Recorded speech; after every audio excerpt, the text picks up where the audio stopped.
The boss was angry, throwing papers around and scolding the woman for the bad report, asking if she really thought this was normal. The director told her to stay after work and redo the report. If she doesn't, he'll fire her. She has only herself to blame. There was tension at work again. Jun came up to apologize that he was leaving. She allowed it, because he had worked well today.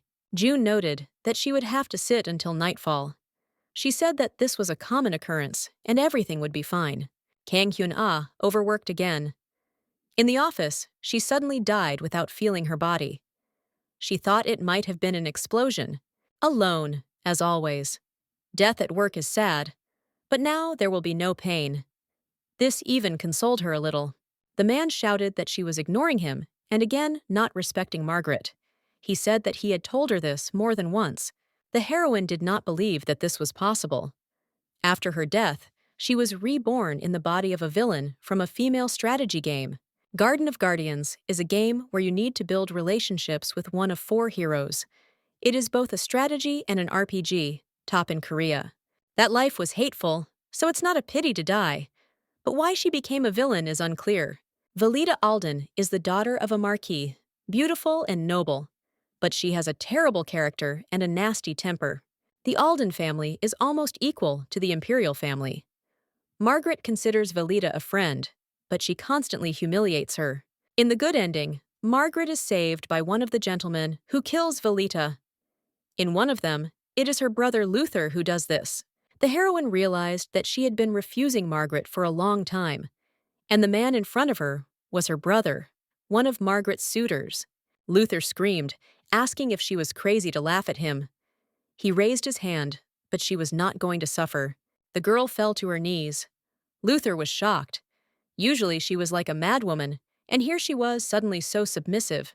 He turned around and said that this wouldn't work anymore. If he hurt Margaret again, he would give her to the dogs. She felt hurt. Why did she meet him now? And why did she behave so humiliatingly in front of this beast? She wanted to play with him, but now she decided he and Margaret will disappear. For the villain, the good ending is death. In the bad ending, the heroine dies. Velita told Margaret to be called when the maid said she was waiting in the living room. A hidden task appeared on the screen. Complete the game and return home. Failure means being stuck in the game forever. Velita was surprised, because she didn't remember adding such a menu herself. She decided that it was just an automatic setting. The game was created by her, but the rules did not suit her. The girl decided that she would not allow herself to be killed and would rewrite the plot. Margaret is the heroine, everyone's favorite, but she is the one who always kills Velita. To survive, you have to gain her trust. When they met, Velita asked with tears if she had offended her. Such behavior surprised Margaret. The girl justified herself, but Margaret didn't believe her. She was too worried. The girl called her an incredible beauty. The heroine admitted that she thought Margaret wouldn't come. After all, they hadn't spoken for a week. She must have been offended. In the script, Margaret is always kind to Velita, no matter what she is. Now the heroine felt shame in her body. Velita apologized, said that she had often offended her. But if not forgiveness, then at least the friendship remained. Margaret was only surprised. They were friends after all. The real Velita would never apologize like that. It became clear to Velita that Margaret was too kind. She should not get involved with people like Luther. The girl felt better from Margaret's words, but Luther scolded her for ignoring her. So she was worried and tried not to make mistakes. Margaret was shocked. She would not have asked to scold Vela. She also asked if Luther had insulted her friend again. Margaret hugged Vela, promised to explain everything to Luther and protect their friendship. Vela knew he would be angry. The girl was happy. Everything was getting better. She just needed to be near Margaret. She believed that now nothing would separate them. Velita decided to support Margaret, but she was afraid that she would not last long. She did not know at all how to behave according to etiquette. The girl didn't understand why the dinner that Carlin Alden hosted every 2 weeks was taking place today. Only children with gray hair and green eyes are considered heirs. The rest were expelled along with their mother. There was tension in the house. The head of the family was deciding who deserved to stay and who did not. Veleta felt like she was finished. One of the guys started bragging that their magic goods were bought by the imperial family itself. Carlin asked how he knew that. The guy said he had people in the palace and only rave reviews about the goods. The girl was surprised how he was not afraid of flattery. Luther said that his spy was useless, just collecting rumors. His father agreed with him and told him not to believe the gossip. Velita had no time for other people's problems. She was afraid of attracting attention. She regretted not having hired a maid and began cutting the steak herself. Suddenly, there was a noise, but the father ordered silence. A steak fell on Velita's head. The father was angry for disturbing the silence. The father kicked Velita out, saying that she would not leave until she learned some manners. He promised to kill her if she did not learn to eat civilized. She was quickly thrown out, and Luther said that she was a disgrace and had asked for her own death. She may have made this world up, but it was little different from her old one. She decided to change everything. The real Velita lived in the same hell. She is 18, and in the game, she was 21, so the heroine has 3 years. The newspaper only confirmed her fears. Everything is terrible, but she made it all up, so there is no point in being indignant. To survive, the heroine needs to establish a relationship with Margaret and force the right people to act according to her plan. In this world, there is magic and artifacts that give power. The Aldens supplied them to the palace and became rich. People were used for artifacts, without mana, into slavery with mana, for materials. Everything was sold secretly. The auction where slaves and magical bodies were sold was called Ananta. 3 years remained before the events of the novel began. Velita was glad that she had figured it out in advance. Ananta would be coming soon, and she would have to go there. She decided to find out everything in advance.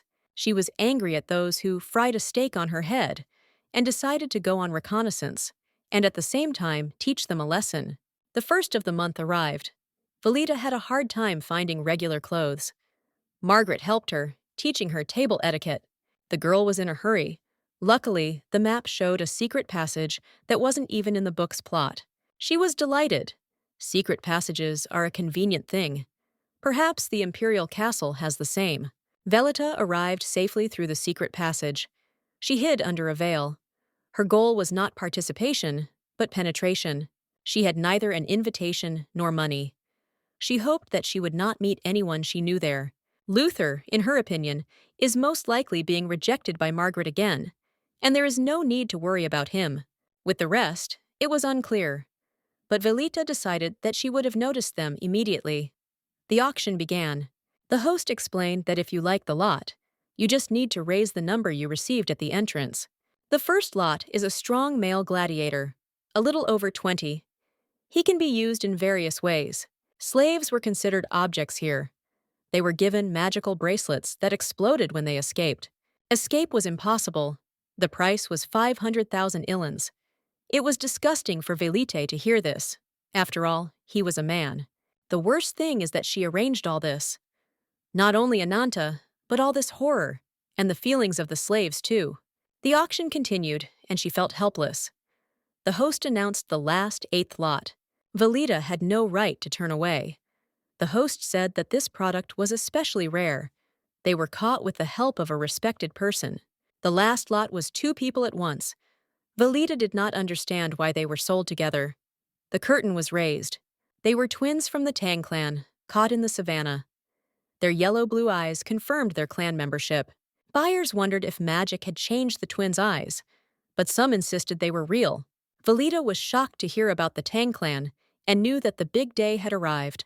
The Tang clan was considered a fearsome people in Savannah, and because of them, the area was a danger zone. They gave birth to children with yellow and blue eyes. These children had strength and became warriors. The game recalled such twins.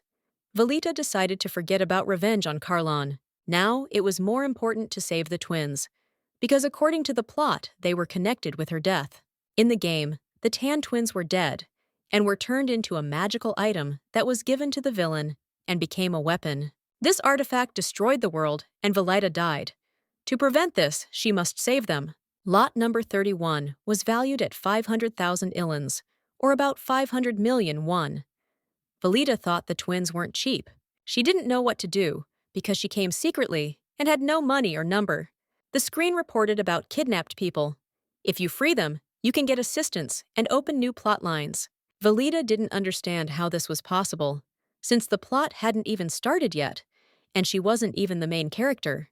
It was just a possibility of new branches, not a guarantee.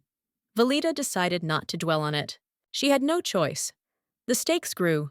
First 1 million, then 1.5 million. Someone gave 4 million, then 12.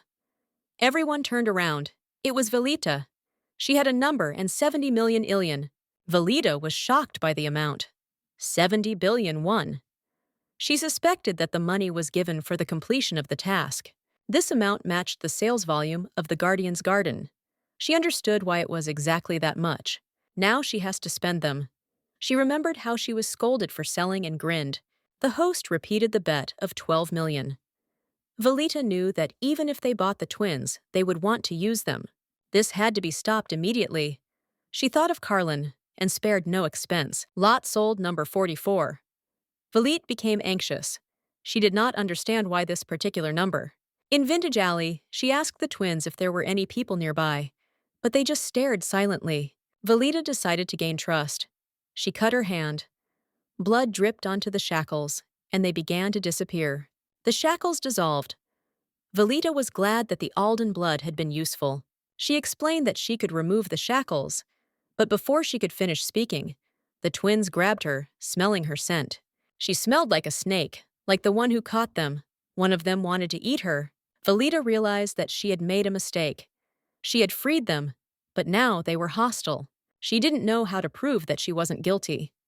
She smiled and went into the inventory. She offered cake. The twins let her go and grabbed the food. It would have been better if she had meat. They asked what she would do with them.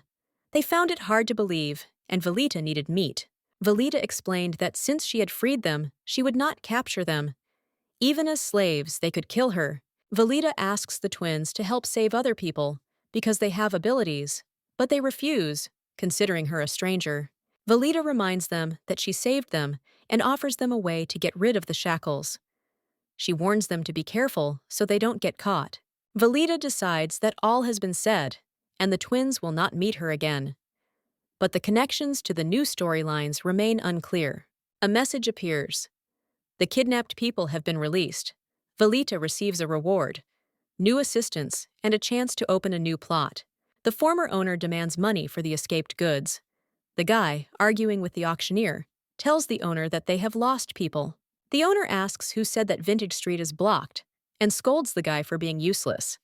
He apologizes. The guy continues to apologize, and the owner, Noah Elsius, comments that he doesn't remember getting a parrot. Noah Elsius bought the twins, then disappeared. The owner orders to keep an eye on him, especially his head and tail. The owner is sorry that he was not able to meet the person who bought the twins. He is very interested in this person. Velita is not feeling well. She dreamed about Noah all night. Of the 4 main characters, 2 are normal and 2 are not. Noah Elsius is an archmage, attractive, and with the title of Duke. He creates the image of an ideal groom. Noah has imprisoned Margaret. Velita is afraid to run into him on Ananta, but is glad that he did not. Velita hears screams. The man does not understand how the slaves escaped. He is indignant that now they will stop being afraid of them. The man sends his subordinate away, calls him an idiot, and Velita feels relieved to see how difficult it is for him. The task is accomplished, and the twins have fulfilled the request. The screams of their father calm Velita. Luther bursts into the room. Velita asks if he was taught to knock, and he wonders why she is calm. Velita jokes that she's ready to blow out candles because Luther is in trouble, or even put a stake on his head. Luther is angry, and Velita says that he is naive because he himself broke into her room. Luther asks if Velita called him Margaret, Margaret's nickname. Velita confirms, but says it's unpleasant. He must try and avoid mistakes, otherwise she will get it. Luther is defeated, and Velita warns him not to harm Margaret. She is shocked to see the twins in the window. Velita sends Luther away, asking him not to harm Margaret by ruining her appetite. Luther notices her strange behavior. The lady lets the twins in and asks how they found her. They are silent, and she doesn't understand what the problem is. One of the twins says meat. and Velita realizes that they are reproaching her for eating without them. Velita takes out the meat from the inventory, and the twins' expressions change. She notices that the Tang clan resembles dogs. She thanks the twins for fulfilling her request. The girl is surprised how she knows and asks if she really is a magician. The girl asks if they were following her. The guy replies that they are allowed to do that, and she confirms that she did not notice them. Velita says she is not a mage and asks if they feel power from her. They confirm but cannot explain her actions. Velita is surprised how the twins followed her and freed the people, calling her a fool. It's strange for them. The girl warned that if she was called a fool again, there would be no meat. The twins immediately apologized, admitting their mistake. Velita said it was hard to explain her abilities, especially before they left. They wouldn't meet again. The twins say they won't go back to Savannah, but will stay here. Velita is shocked, but they are confident they won't be caught. The twins decided to kill the one who caught them, but Velita forbade it. They laugh, asking why she smiles and does not restrain herself. The girl asked if Velita would be happy if they killed her father. She replied that she could not be happy about the death of a loved one. The twins demanded meat. Velita explained that she could not allow them to kill Carlon because she still needed him, even if he was a villain. Although Carlon is a villain, Velita admits that she made him that way. If the twins kill him, it will be revenge, but she does not want that. The twins said they wouldn't kill. Velita was surprised and asked why. They said she said he was needed. The twins wanted to protect her because she was interesting to them. They told her that the only way to save the Tang clan was for the Tang clan itself. Velita shed blood for them, and the twins became interested in her identity. Now they want to know more about her and her destiny. Velita learned their names, Rachel and Roxa.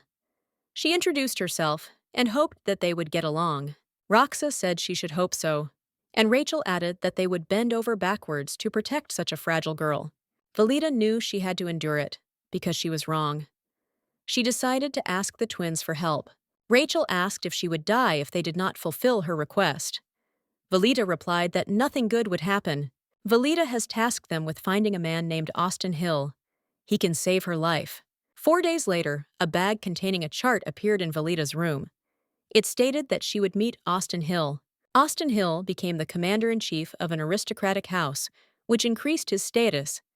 He was a welcome ally. He later became a high-ranking official, helping the heroes defeat the villain. Many families wanted him on their side. The sign asked if Velita wanted to continue. She realized that he had most likely been kidnapped, and she didn't yet know what would happen next. Velita was disappointed, because she asked them to bring him normally. Now they kidnapped him, but they look as if they expect praise. Velita nevertheless praised them, calling them good fellows. They received a reward, meat. Velita asked if Austin was okay. He replied that he didn't look like he was okay. Austin was scared and asked what she was going to do with him. Velita explained that it was a misunderstanding. Velita clarified that she did not kidnap him for his body, and that she was not the twins' owner. The main character asked about the twins' behavior. Austin assumed that it was an order from the snake's cunning owner. The twins continued to ask for meat. Velita praised Austin for his guess, noting that the snake does not trust anyone, not even its young. Austin confirmed that the snake is cunning. Austin noted that the snake's daughter was very different from what was said about her. The main character admitted that he was observant and well-informed about Velet. Velita agreed that the snake did not trust its young. She suggested that they think about another situation, and Austin asked about her deceptions. Velita didn't like Austin's comment. He said that baby snakes were different, which could explain the success of the Alden clan. Velita added that they had an example to follow. Velita asked if it was strange that snakes dreamed of leaving their lair. Alden asked if she was planning to separate from their kind. The main character replied that she was planning to do this later, and that she needed Austin to achieve her goals. Although the method was crude, Austin was dumbfounded. He had been kidnapped, and now they were hiring him. Velita reminded him that she was still one of the Aldens. Velita compared herself to a snake that sheds its skin but remains a snake. She spoke of escaping to Ananta and the birth of the Tan twins. Austin was surprised by her openness. Velita said that she saw no point in hiding it, since he already understood everything. Velita promised to break out because she had a goal. She needed Austin to reduce the risks and was willing to take a loss. Austin asked if he was her loss. The main character said that if Austin didn't want to be her loss, he should try. Austin was shocked because he hadn't agreed to work for her yet. Velita asked him what was wrong with him, whether she was not satisfying his demands. She assured him that she would be able to achieve her goal. Austin looked at her, and Velita asked him what salary he wanted. This surprised him greatly. Velita said she paid $12 million for the Tan twins and offered Austin 10,000 illion to start with. In addition, she offered an advance of 100,000 illion, bonuses, incentives, and salary increases as the contract continued. Austin agreed to Velita's proposal, promising to try. She was delighted and ordered to call her the head. Austin agreed, although many families wanted to get him. Graham Cortis appeared on the training field of the Knightly Order. He was called, and he approached, knowing who was waiting for him. Graham asked how Count Ellen became a knight with that expression on his face. Ellen said it was important to comfort a friend, not a face. Graham didn't care if he was crying. Ellen asked Graham what was more important to him, a friend or his reputation. Graham replied that it was his reputation, and then joked about the lady possibly refusing him. Ellen was angry and reported that Austin Hill had disappeared. Graham was shocked, asking if Austin was the one he wanted to hire. Ellen said he had been preparing the money for Austin, but someone had beaten him to it. Graham didn't know who might have poached him. The guy didn't understand how Austin could be hired, but Graham replied that whoever got it first got it. Ellen was outraged and doubted Graham's side. Graham was on the side of the one with more money, and Austin probably was too. Ellen was complaining about a world ruled by money and how those who don't have it live. The knight told Ellen that he could not speak like that, given his earldom. Graham wondered who could have hired Austin. Margaret noticed that Velita looked pale, worried about her friend. Velita explained that it was not because of her father or Luther. Velita realized that her serious demeanor might give cause for concern. She insisted that everything was fine and that she was not interested in her father or Luther.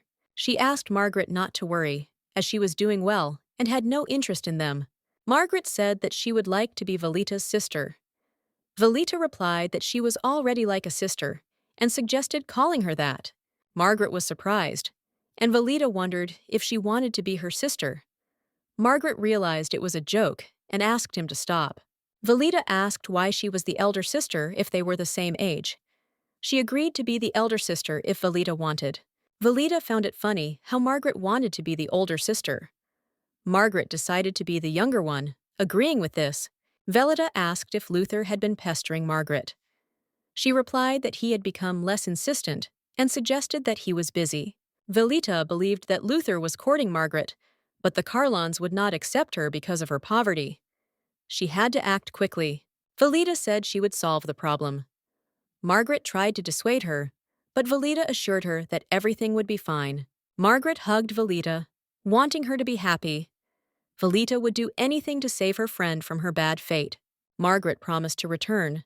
Velita warned her to be careful. Austin asked if her goal was really to make Margaret happy. Velita confirmed that Margaret was nice. Austin was worried about Luther, but Velita wanted to find a protector for her friend. Velita smiled and said she was looking for a man to spite Luther. She thought it was natural. Prince Kyle and Graham were potential protectors of Margaret. Velita was ready to help her friend if she was interested in one of them. If Margaret liked one of them, Velita would catch it and give it to her. Austin did not know what the mistress had in mind. Velita said she hadn't planned anything. She was just thinking about what kind of men Margaret would like. She was prepared to find a solution if it didn't work out. Velita believed that there was no need to adjust to a certain ending, because she herself was the designer of events. She could become Margaret's protector. Velita added that she and Austin have 4 years, 3 before the story begins, and a year to prepare. Everything could change with her intervention. Velita decided to play along, relying on Austin. She promised to give him a job and not disappoint him. Austin joked that he had a nut for a head, like Velita. He promised to do everything in his power. Roxa and Rachel were to stay close and keep an eye on safety. If they left, a note was to be left. Velita asked everyone to help. 4 years passed quickly, and everyone began to follow her plan. In Galan's alley, everyone was happy to see Velita back. She wondered why they were waiting for her, since Austin was in charge of them. Her subordinates said they simply missed her. In 3 years, Velita had built a team, earned money, and created capital. Velita directed the course of business, and Austin handled other tasks. But everyone always wanted the mistress. She did not interact closely with her subordinates, except for Chan. The girl asked the lady why she had ordered these weeds to be collected. Velita saw Lurup for the first time and noticed that the girl had collected a lot of grass. The girl explained that there was a lot of grass, not a little. Velita replied that even if she explained, not everyone would understand, and that she simply had to carry out the order. Velita praised everyone and noted that it was time to leave. Everyone was upset, and the girl said goodbye. The lady had worries and expectations, and a new chapter of her life began. In the Flame Trade Guild office, Margaret was worried about the large losses due to the slow pace of work. The girl asked if this was a serious problem. Margaret explained that the orders came from the Aldens, but it still required a lot of money. Margaret was afraid that if things continued like this, they might go broke. The maid suggested that she meet Lady Velita for dinner. Margaret agreed, because communication with Velita always inspired her. The maid was pleased to see their strong friendship, and the girl was embarrassed. Suddenly, a servant ran in and said that a man from the Cedar Clan had arrived. Margaret was surprised and asked if there was an urgent matter. Margaret realized that this was the mysterious clan, and the servant confirmed it. The man wanted to see her, not her father. She was surprised. The servant said that the father had entrusted this matter to his daughter. Margaret decided to meet the guest and asked to bring him. The guest greeted Margaret with respect. He introduced himself and asked if she had bought a white cat with one eye at the auction. Lucille offered to buy a cat. Margaret noticed that his character and appearance were unusual and asked the reason for his visit. Lucille asked to buy the cat and offered to exchange it for something valuable.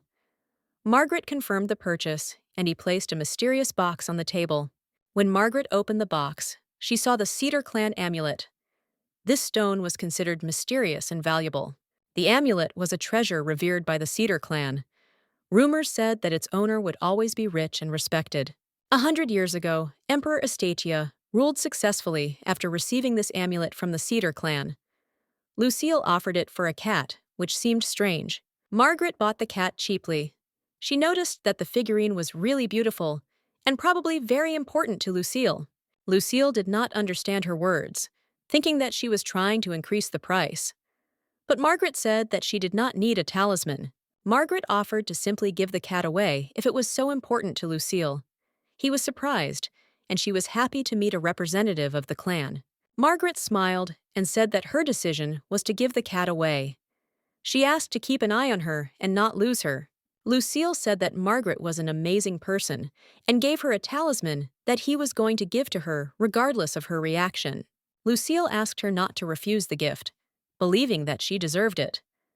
Margaret was surprised and asked what the right to the amulet meant. The man said she would find out in time. He went outside and started talking to the cat statue, promising to trust Magnus again. Velita passed by, and Lucille thought that it was a strange girl heading towards the new owner of the amulet, which caught his attention. Lucille decided to stay in the Empire because the game Garden of Guardians began, and it all started with Margaret becoming the owner of the amulet. Velita was surprised to learn that Margaret had received the Cedar Clan's amulet. She was touched to see how excited Margaret was.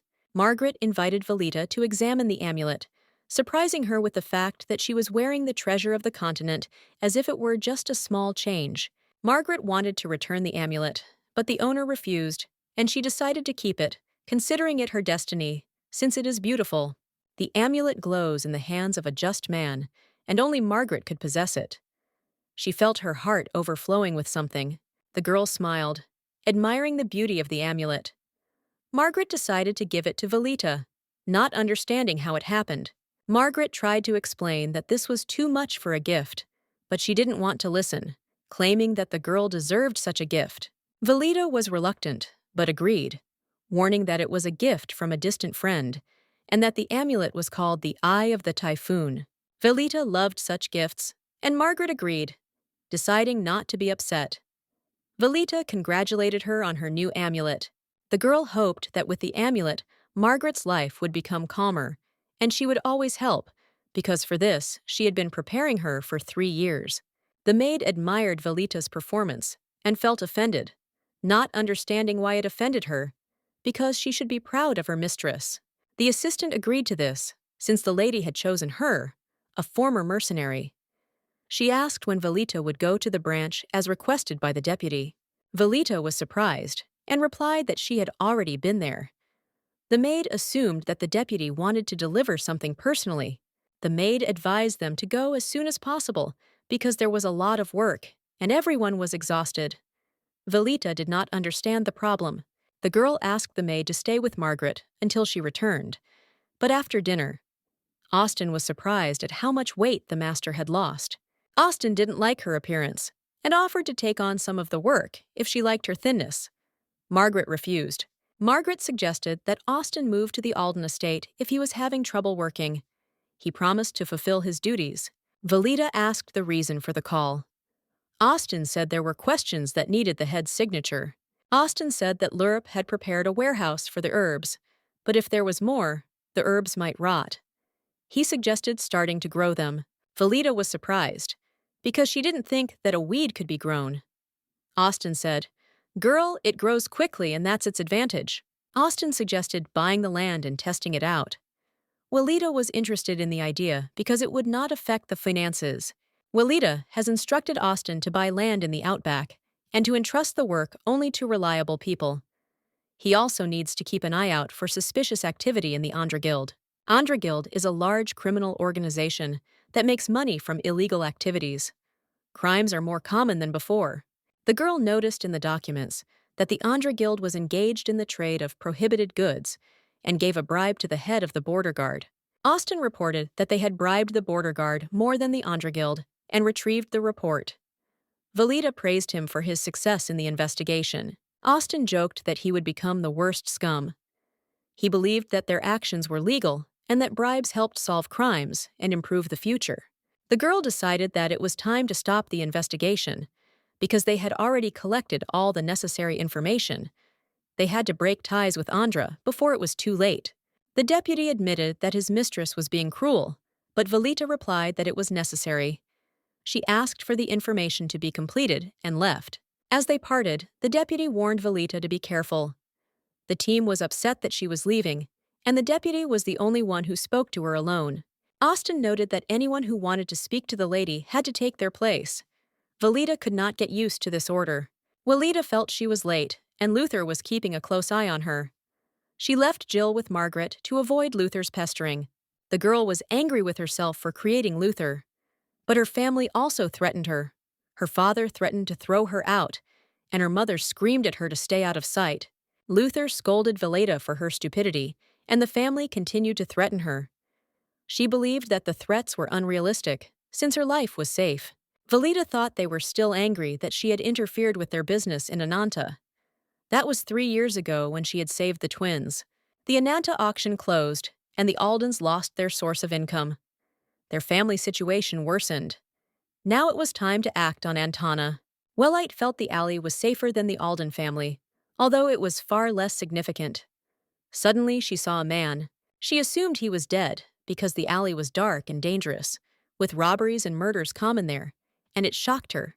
When Velita noticed that the man was alive, she calmed down and promised to help him, saying that he needed to be patient for a little while. "Girl." The man suggested that the girl pretend that she had not seen anything.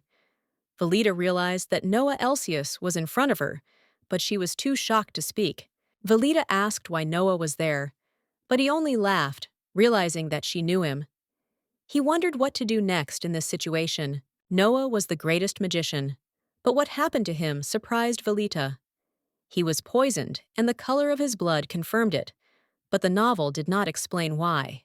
Noah joked that her gaze could not take its eyes off his condition. Velita was confused, but thought that her appearance could be connected with this. Velita decided to help and threw Noah an antidote, but he was not pleased with this gesture. His face showed that he did not expect such help. Noah did not appreciate the antidote as charity. He laughed and asked if Velita wanted to die, thinking that she had given him help out of pity. Velita was frightened and explained that she was simply afraid to get too close. It was just a gesture of help, not an act of mercy. Noah continued that her help was charity, and that her knowledge of him was surprising. Velita decided to pretend she didn't know who he was. The girl said she just wanted to help a dying man. Noah was amazed that she was willing to sacrifice a valuable item for the sake of someone else's life, considering her help a divine act. Velita turned away and suggested that the help be considered as the descent of an angel. But Noah did not let her go, asking where she was going, threatening to tear out her wings. Velita was frightened and stopped, hoping that he would not break her legs. She stated that if she was not on the ground, her wings would allow her to fly. The girl ran, calling Rachel. He picked her up, and they started to walk away. Rachel asked if it was necessary to kill the man. Velita, in Rachel's arms, praised him, thinking that he might attack Noah, but he sat quietly in the shadows, not reacting. Rachel and Roxa always followed Velita, even when they had business to attend to. One of the twins always stayed close by, guarding her. Rachel said he would have attacked Noah if he had threatened Velita. He acknowledged that Noah was strong and suggested that it would be better to kill him now than to suffer later. The girl thought that he felt Noah's power. Rachel promised that, together with Roxa, they would be able to defeat him. But Velita did not want to get involved with him anymore. The protagonist encountered the poisoned Noah Elsius in an alley and fulfilled the conditions for the hidden ending, opening a new path that will help to find out his end. Velita didn't understand the hidden ending and what it meant. A button appeared to view Noah Elsius's path, and the user's choice could lead to this ending. While Velita was trying to understand the situation, information came that kidnapped people were found at Ananta's auction. By freeing them, she will gain new allies and new storylines. The girl thought that the new path was connected with the auction. In the morning, the twins noticed changes in her. Roxa thought that the lady had fallen ill with something serious. Rachel was surprised, and Roxa remembered that Velita had said that strange symptoms were a bad disease. But she meant the saying that strange behavior was associated with death. The twins didn't believe that Velita would die soon. She had worked for 3 years for a good ending, and now Noah had appeared, which made it difficult to start the main plot. Noah kidnapped Margaret and held her captive. The twins discussed what could have caused Velita's illness. Rachel suggested killing Noah, but Velita would not allow it. The girl called Rachel and Roxa. They quickly renounced their thoughts of murder. She hugged them, feeling support, and realized that she did not worry with such allies. Velita doesn't regret saving the twins. It was enough for her, even if it meant following Noah's path. The servants found Noah in shock. Norton asked what the master had in his hands. Noah promised to explain later, but first they needed to go to the estate to find out something. Norton said he had checked the information Noah had asked for. He said it was an expensive antidote, suggesting the gentleman drink at least a little. Noah drank some of the antidote and left the bottle on the table. Norton asked if he would finish it, but Noah replied that he regretted drinking it because it was proof of the first benefactor. The servant said that the antidote was of high quality, and it was possible to find out that it could have been made by Andra, Blame, or the Aldens. Noah was surprised that it could be the Aldens. He decided to check them separately, not allowing the reptiles to look at the sky. Noah asked about the surveillance. Norton apologized, saying it was difficult because she had accomplices who covered their tracks. Noah was disappointed with the outcome. Noah wondered who was behind the surveillance. He decided that the more difficult the case, the more fun it would be to break wings. It was becoming more and more exciting for him. Noah was happy that he could now get Margaret. A spy in the guild sent a letter saying that Plum Branches was Margaret. The description, white flowers with purple stamens, indicated a person from Cedar, and black honey meant a talisman from that clan, passed on to Margaret. Usually, Velita would come to see Margaret, and they would talk about marriage proposals. But this was something else entirely. If Margaret became the mistress of the amulet, her father would recognize her and allow her engagement to Luther. Luther informed his father that Margaret was now the mistress, which outraged him. Luther said that a man from the Cedar Clan gave Margaret the amulet. The father doubted it, but the son assured him that he was not lying. Luther said that Velita knew about it too. He overheard their conversation about Margaret and the amulet. Father lost his temper. Luther suggested reproaching Velita, but the main thing was to find the amulet. Velita would not escape punishment. Father admitted that he thought Margaret was stupid, but she turned out to be smart. Luther offered to make her part of the Alden family in order to get the amulet. The father agreed, but said that he needed to think about it. Luther left, and the father noted that his son was a complete idiot. Father does not agree with the marriage, even if the amulet is important to Carlin. He would marry her to one of his useless sons. The man decided not to marry her, but simply to take the amulet. If she understood everything, Carlin would show generosity. He ordered the carriage to be prepared. Carlin went to the palace and bowed to the emperor. He was surprised by his visit. There was no apology. Orlando Lucius, the emperor, said that the important thing was that Carlin always brought joy with his visits. He asked what had happened. Carlin said that he was helping the Viscount's Guild, and rumors about Cedar's amulet brought him here. The emperor was surprised and asked again that it was about the Cedar amulet. Carlin confirmed and added that the amulet had ended up in their hands, and he wanted to pass it on. The man said that if Carlin brought the amulet, it would help secure his monopoly on the trade in magical items. At the manor, Velita laughed, happy that Luther and Carlin had gone to the castle. She was proud of her fight against Ananta. Rachel was surprised that they didn't have to interfere. Velita was going to tell everything, and she didn't care. Velita thought that Carlin went to the palace to tell about the amulet. This could have changed the plot significantly, which was not beneficial for the main character. It was important to Velita and her team that Carlin got into the castle, because that was the goal of their efforts. The twins realized that Velita was restricting Ananta not only because of her own desires, but also to prevent more victims. However, she had an even more important goal that she was trying to achieve. The emperor was surprised by the unexpected appearance of the amulet, and realized that serious problems could arise if he transferred the right to trade in magical goods to other people. Kyle Lucius, the crown prince of the empire, came to the discussion and noted that this man was clearly an outlier. He emphasized that this moment required special attention and careful investigation. The father, hearing his son's words, asked if he knew all the circumstances. The prince confirmed that he was following the events in the Alden family and noted that he was surprised by the appearance of the amulet. Kyle was surprised that his father knew about such details. The prince expressed a desire to hide these things in a safe place, such as hell, so that no one could find them and use them against them. The emperor understood his son's proposal, but noted that the Aldens were necessary for the imperial family. Kyle, in turn, stated that they were only necessary for him, and therefore he turned a blind eye to Ananta's actions in order to preserve them. Kyle declared that under his rule, the Aldens and Ananta would be sent to hell, and that it was not worth giving them the right to trade. The emperor called him a fool. The emperor explained that the amulet could not be left with Kyle, as it was not just an object, but a symbol of wealth and glory. Kyle suggested returning the amulet to the Viscount's family, assuming that the Aldens had already given it to them. He believed that they could not know this in advance. Kyle promised to find out the details. His father, thinking him a fool, said he would take power from him if he failed to handle the matter. With a smile on his face, Kyle Lucius confidently stated that it was time for the emperor to prepare to hand over his powers. His father could not understand how his son had become like this, but Kyle simply explained that it was all his fault. Kyle Lucius was the next person that Velita sought to build a relationship with, but he was also the one who was determined to get rid of all the Aldens in order to establish his own power. Margaret couldn't contain her delight.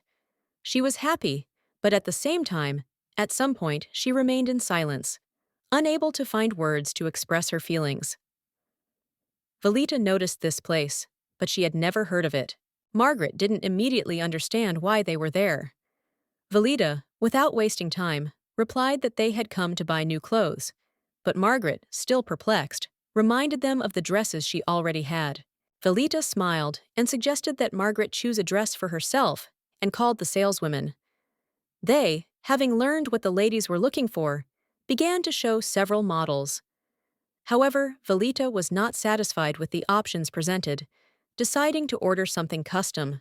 The saleswoman, seeing that the order had been accepted, was delighted and asked if there would be a dress for Velita herself.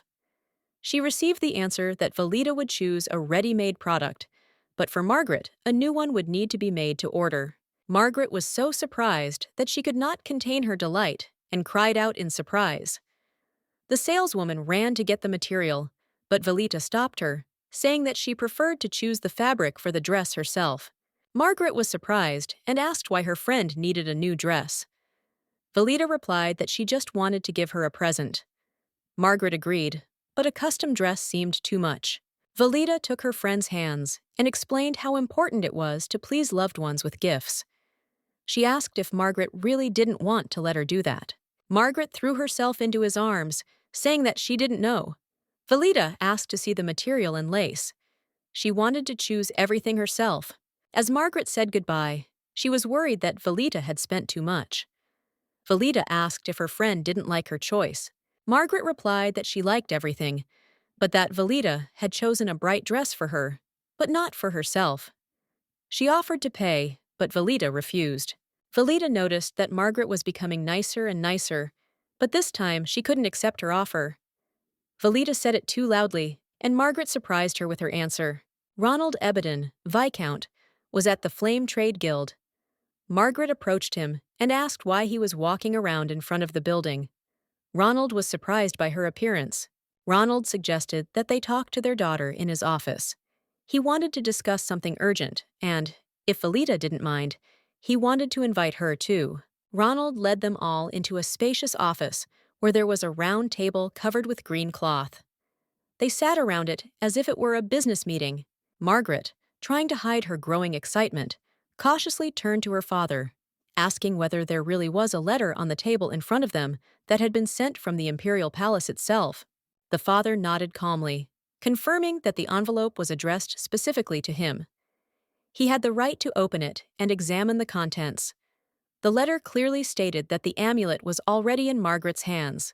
The girl, visibly worried, asked again if there was anything more significant in the letter, besides information about the transfer of the amulet. She was tormented by the thought that the document could contain threats. Then the father, without losing his composure, replied that she herself should understand what it was about if she read the lines carefully. The hints were obvious, if, of course, you knew what exactly they meant. He added that he had complete confidence in Miss Velita, so he sincerely hoped that she would not doubt his words and actions. Everything he said came from the heart. The lady, a little surprised by such a statement, calmed him down in a reserved manner. She assured him that Vika was not here by chance, and that she trusted both him and Margaret herself, having no doubts about their intentions. The father who raised Margaret was known in the game as an example of integrity. He was a man who always tried to do the right thing, was kind and caring. His sincerity made him trustworthy, without question. At that moment, Velita, clearly worried about the situation, decided to ask a frank question, not hiding her excitement. She asked what was hidden behind this mysterious imperial message and what it meant for her. Ronald replied that the letter contained an official invitation. The senders of the letter wanted the owner of the Black Stone, that is, Velita herself, to visit them. This invitation was important and had great significance for her future. The letter also stated that the carriage would arrive in exactly 2 days. Everything had been carefully coordinated, and the time of arrival was strictly defined, without the slightest deviation from the plan. Additionally, there was a strange phrase in the letter that made one think. They hoped that the snake would not bite them when they were backing away and accidentally stepped on its tail, which sounded like a warning. Velita took these words with a cool composure, not showing any excitement, but Margaret immediately turned pale. There was obvious fear in her eyes. She felt that the situation was serious. Margaret immediately understood the essence of the hint. Her father already knew exactly about the true nature of the amulet and who exactly was wearing it. It was a terrible discovery that did not bode well. She was completely confused. She couldn't understand when her father had managed to find out everything. He always seemed to her a mean, cunning person who could eavesdrop or reveal secrets at any moment. He said that if she wanted to avoid trouble and keep the peace of the family, she needed to accept this invitation. Otherwise, the situation could get worse, and the consequences would be dire for everyone. So she noted that, in her opinion, they should accept the invitation, including for the sake of Margaret herself, the real owner of the stone, because it was logical. Even if they try to hide or change their appearance, the Emperor will still expose them. He is too smart and observant not to guess. The man wanted to object, but Velita spoke first. She made it clear that she understood his concern. After all, he was worried about his daughter. But in the end, he himself knows what to choose, a snake or a bird of prey. Sometimes you have to decide who is more dangerous, but also more profitable to deal with. 2 days later, they set off. Margaret was beaming with joy, excited, and made no secret of the fact that she was delighted with the trip. Velita, seeing how Margaret was gradually approaching her goal, noticed her confusion. The girl was beginning to worry, tormented by doubts. She could not understand for sure whether she would cope with the upcoming tests. Velita tried to console her, assuring her that everything would be fine. She emphasized that Margaret was capable of many things, but deep down, Margaret was still worried about how she would behave around the prince. Margaret was worried about the fact that the slightest mistake could lead to catastrophic consequences. This fear did not leave her. It seemed to fetter her mind, not allowing her to focus on important things. Seeing her state, Velita took her hand. She spoke confidently, stating that Margaret was not to blame for the situation, and she should not let fear control her. All that mattered was her own calm. Velita advised the girl to straighten her back and not be afraid to directly state her position. It is important not to hide behind other people's words, but to be honest and decisive in your actions, despite the outside world. She added that Margaret should not pay attention to the opinions of others. She should follow her heart, because it will always tell her how to do the right thing, without looking back at the doubts and opinions of others. These words of Velita had some effect on Margaret. Her tension eased slightly, and she felt the weight that had been pressing on her shoulders ease a little, giving a feeling of relief. Thanks to Velita, Margaret felt as if a flame had lit up in her chest. Now she no longer doubted herself and her strength. Confidence filled her steps. Margaret went forward, full of determination, and Velita, smiling softly, said that she would wait for her in the cafe as soon as she had completed her task. If Margaret could really cope with the current tasks, then a whole series of meetings, responsibilities, and new challenges awaited her. There would be so much to do that there would not be enough time, but she felt that she was ready for it. In the game's storyline, the prince was never portrayed as a villain. However, in this new world, where everyone has their own feelings and free will, it is difficult to predict how Margaret will behave around him. All this was still unknown to her. Even if they were destined to be together, she could not allow the prince to lead her. This would be a completely wrong move that would disrupt her own path and fundamentally change her life guidelines. Velita made a decision.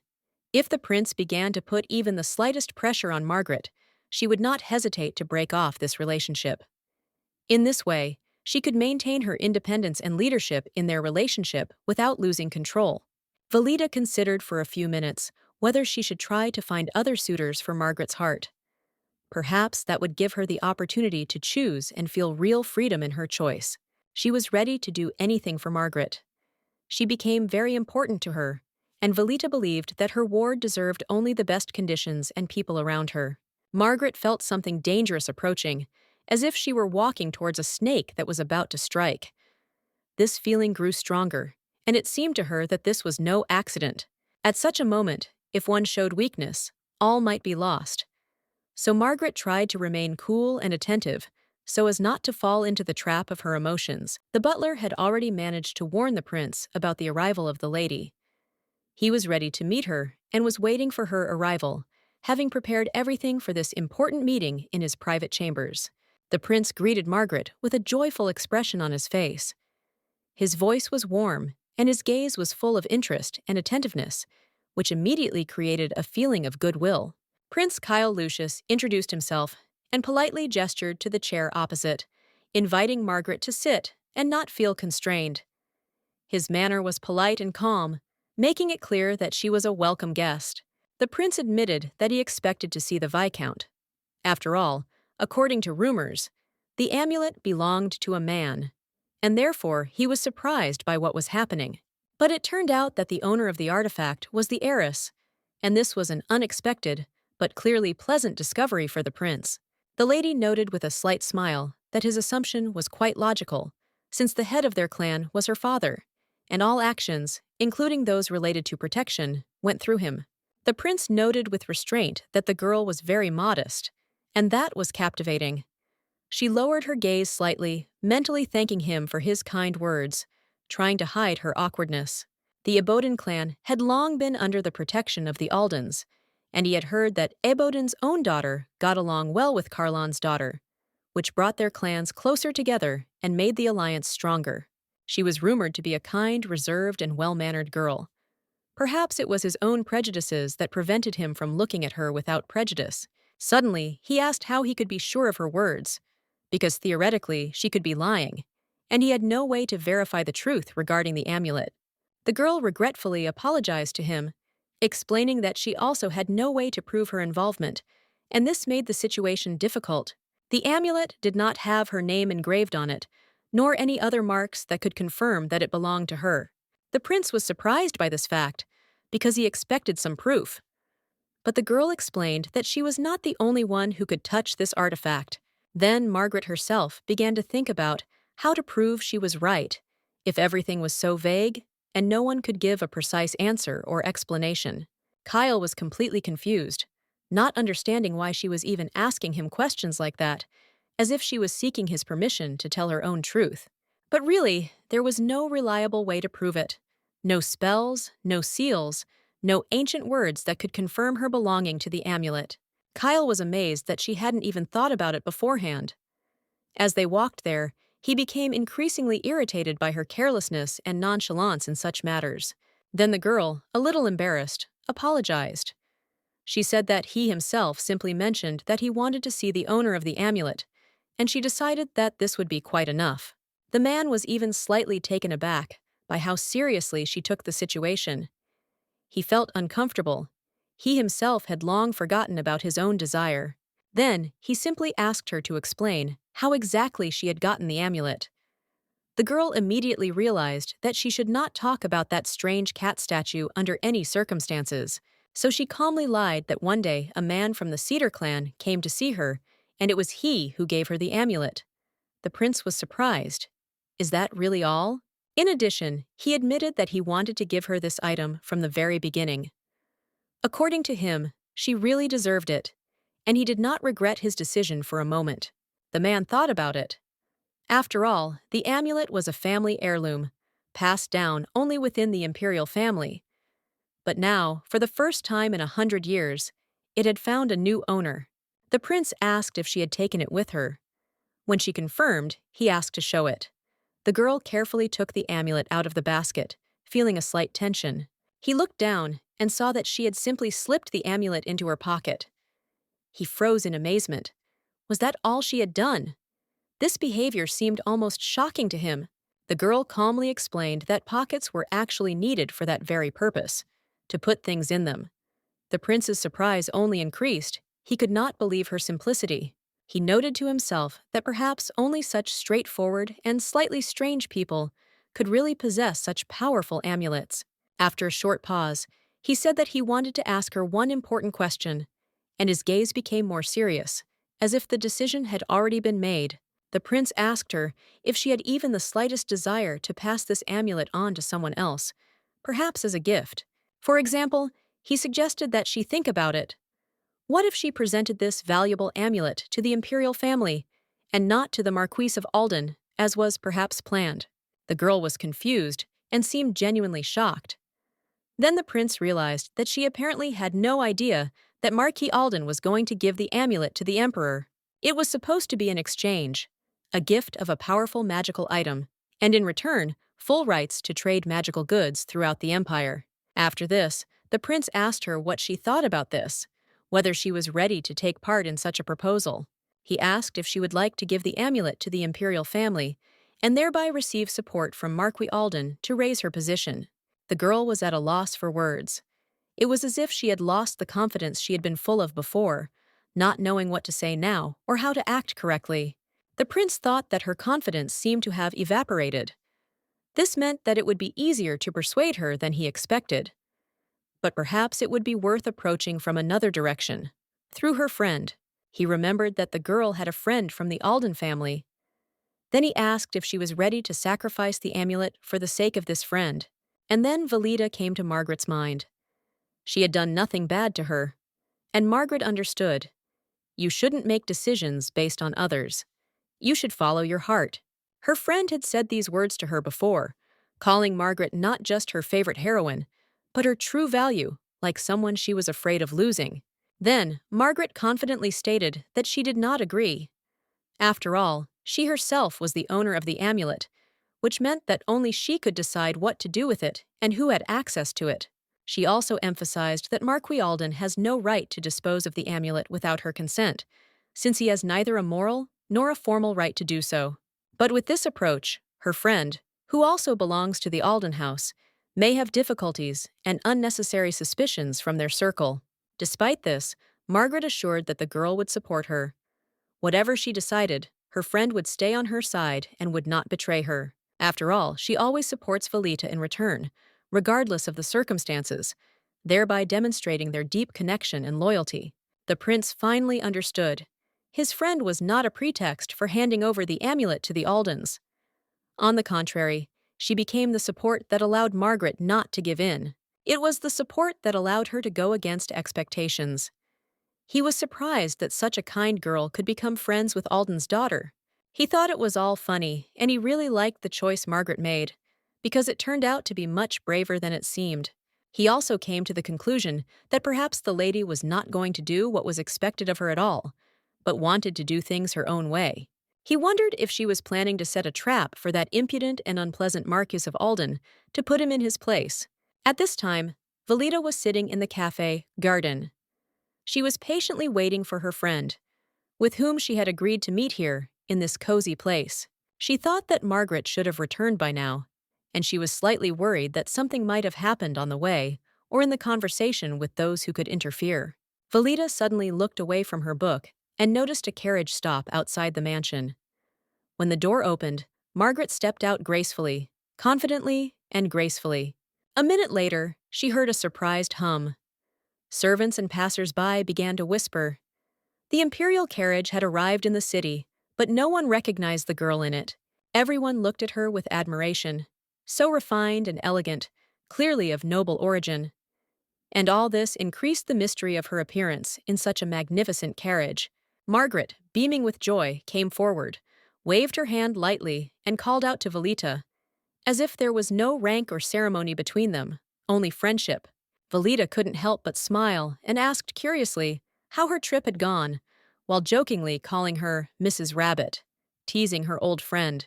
Margaret snorted in response and said that she was not a rabbit at all, and Valita, still smiling, assured her that she was just joking and did not mean anything bad. In another, less visible carriage, Noah Elsius was sitting at the same time. His gaze was directed forward, but at some point he suddenly became animated. He leaned forward slightly and ordered the coachman to stop right there, without giving any reason, but in such a tone that the latter did not dare to object. Everything changed the moment he saw two girls at the entrance, especially the one in the light dress, who was laughing and talking animatedly. He suddenly realized that he had urgent business nearby, and decided that it was worth staying. His gaze did not leave the girls for a second. Meanwhile, Margaret sighed quietly and admitted that she was a little upset. She wished her friend had been with her at the reception.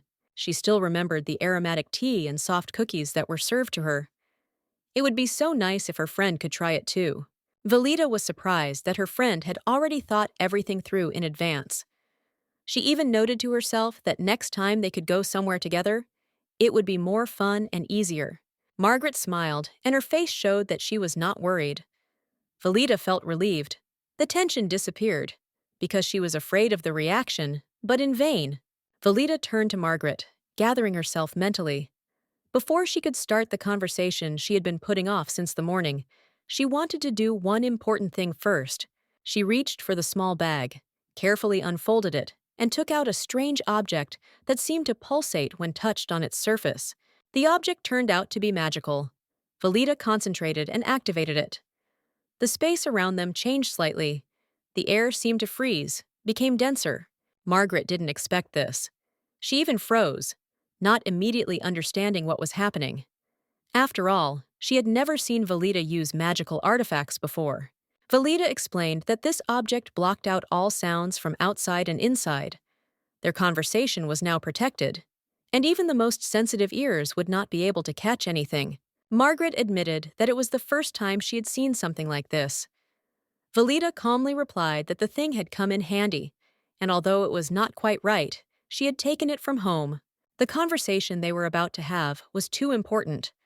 Not a single extra soul could know what exactly they were going to talk about in the next few minutes. It was impossible to even read the words from lips. Everything was so protected. Therefore, Velita did not delay any longer and wanted to find out what happened to that future ruler.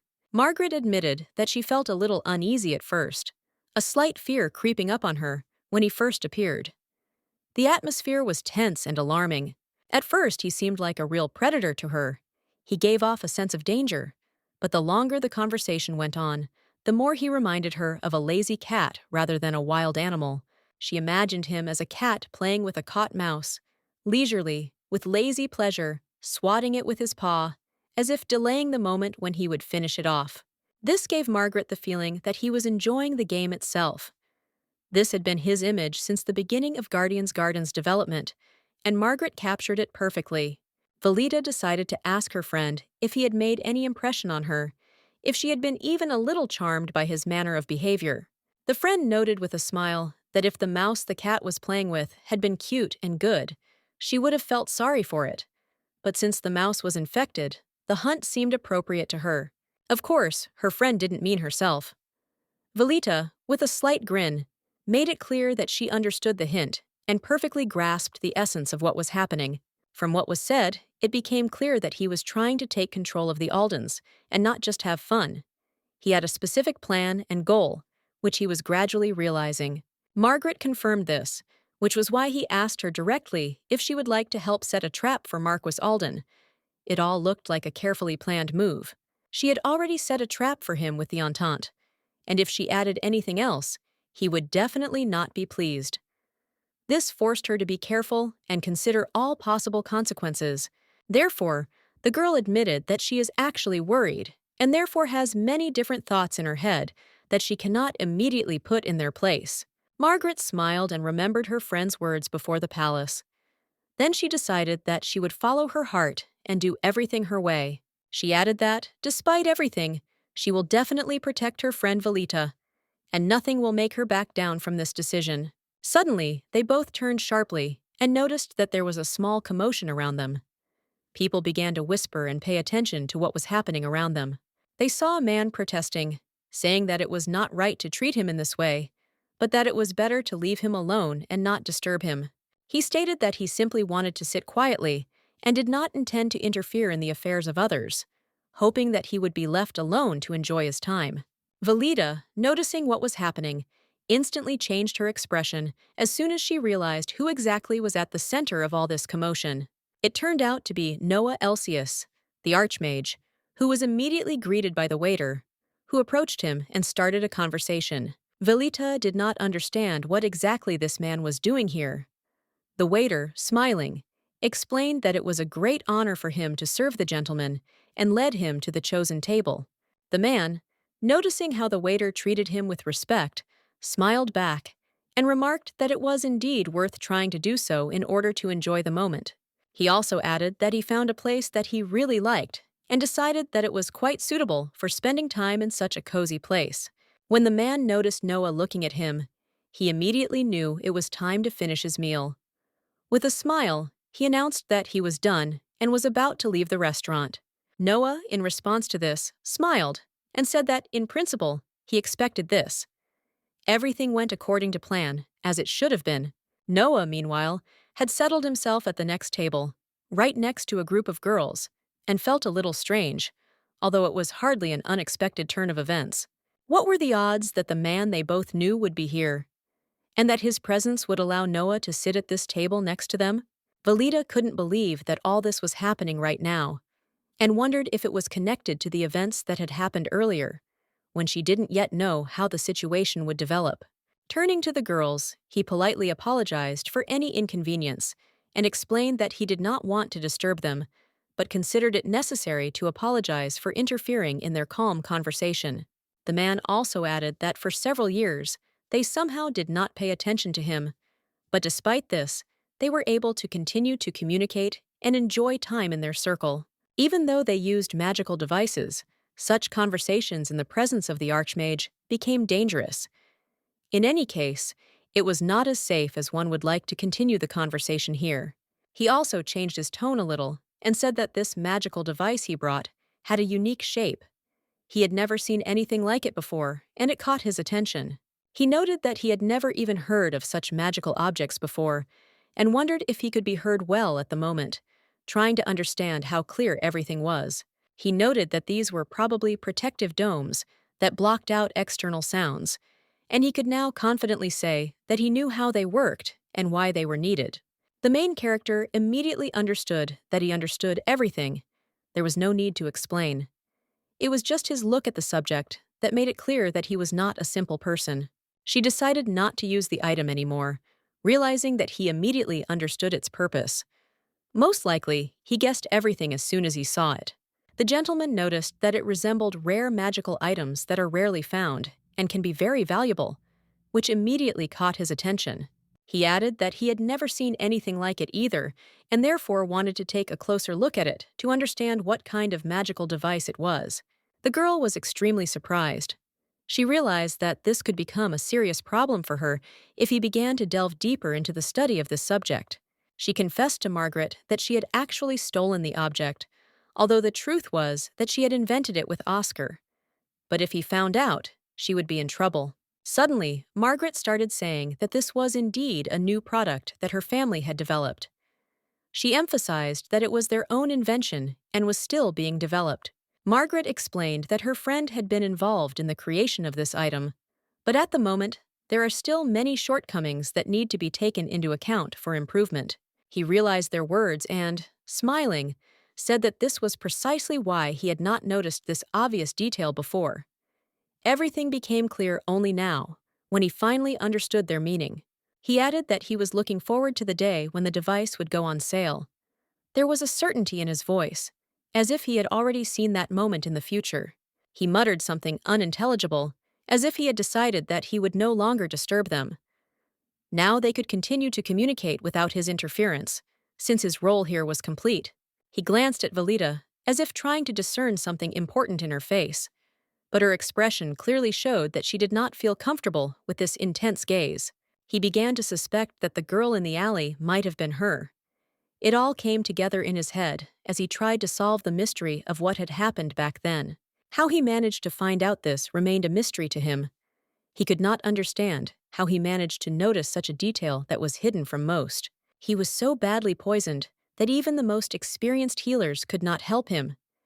His body was weakened, and returning to normal seemed impossible. The girl suddenly realized that she just needed to relax a little, find her sweet spot, so that everything would become easier. However, the reality turned out to be more complicated than she thought. But suddenly, everything went wrong. The sweet spot just flew out of her hands. She did not expect such a turn of events, and the moment turned out to be much more difficult than she imagined.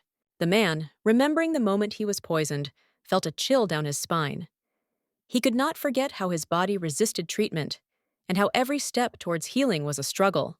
The girl couldn't understand why her candy rolled towards Noah's feet. It seemed strange and unpredictable, but she didn't know how to explain it. Everything that was happening was a mystery to her, especially why everything ended up on Noah's side. She couldn't find an explanation, although she intuitively felt that something was hidden in it. Everything that was happening reminded him of a situation that had once happened in an alley when he found himself in similar circumstances, and he involuntarily recalled that moment. The man, smiling slightly, noted that a similar situation had happened a few days ago, and he already felt a little easier than the first time. Valita, realizing her rudeness towards the Duke, immediately apologized. She knew that her actions were not entirely appropriate, and she tried to correct it. The gentleman, holding back a smile, said that ladies should not do such things, and he himself, with dignity, picked up the fallen candy, returning the situation to a calmer channel. He added with a smile that it was just a small thing, not worth much attention, and it seemed that for him it was nothing more than a trifle. Remembering how angry he had been when he first encountered it, he noticed that now it only made him smile, because each time it became less important. The man wondered if there would be a third such situation, but the girl, not understanding what he was talking about, simply shook her head, clearly not wanting to continue the conversation on this topic. He then noted that there was no point in wasting energy thinking about it, because in reality it did not really matter and was not worth worrying about. Soon he said that he had to go, and the slight smile on his face confirmed that the situation still did not leave him indifferent, despite the light joke. He added that if fate brings them together again, they will definitely meet. But he did not focus on this, just winking slightly. The girl was stunned by what was happening, and a feeling of discontent immediately overwhelmed her. It was completely unexpected, and she could not understand how this could have happened at all. In a fit of anger, she couldn't hold back and cursed him. But suddenly, a guy came up to her and quietly told her not to say such harsh words. He pointed out to her that even without the protective dome, they could afford to discuss such things, and this became a strange moment for her. Velita, turning to the guy, said with displeasure that, despite everything, she was sure that the others thought almost the same thing about him. The guy noticed that they only think about it, but they can't help but voice their thoughts out loud, which is not always useful, especially when it comes to important matters. The lady, taking the mug in her hands, replied with a smile that she was trying to be careful. She was thinking out loud, trying to understand whether someone really was trying to hide her from the Duke. He noted that it was better to avoid meeting the Duke so as not to attract his attention. He did not believe that everything they did would be useless and hoped for better outcomes. It was unusual for him that he began to show interest in the lady. This behavior seemed strange, because before he did not pay attention to her and was always reserved. Jerome Oliver, the manager of the cafe and a member of Velita's organization, was one of those who often helped out in her establishment. He was not only an assistant, but also an important figure in her affairs. The lady wondered why he had suddenly become so interested. She herself could not understand what had happened, but she felt that perhaps it was due to his dissatisfaction with the Aldens. There was a high probability that he recognized her, and that was what made him pay such attention. But the lady herself was not sure why it happened now. At that moment, the chocolate bar suddenly fell. She couldn't understand why it happened at that moment. Everything that was happening seemed too strange and difficult to understand.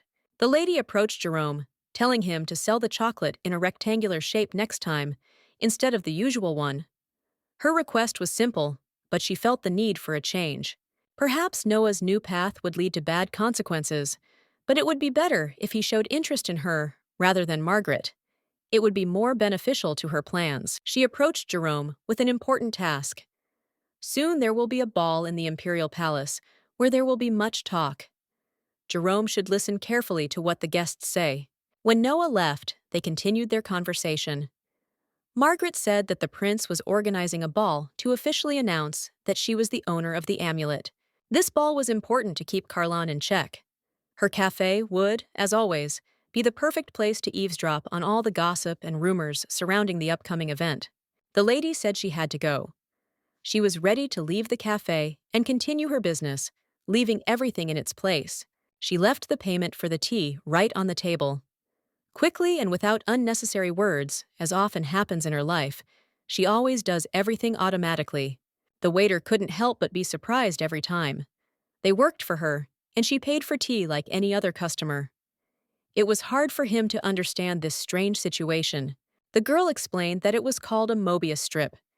He didn't understand right away, but despite this, he listened, nodding his head, trying not to show surprise. The waiter was puzzled, but the girl immediately reassured him.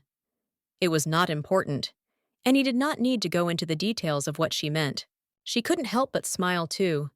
It was funny that he was telling everyone that she was his lover. It gave her some pleasure, although she knew that it was just a rumor. The waiter suddenly took her hand and kissed it.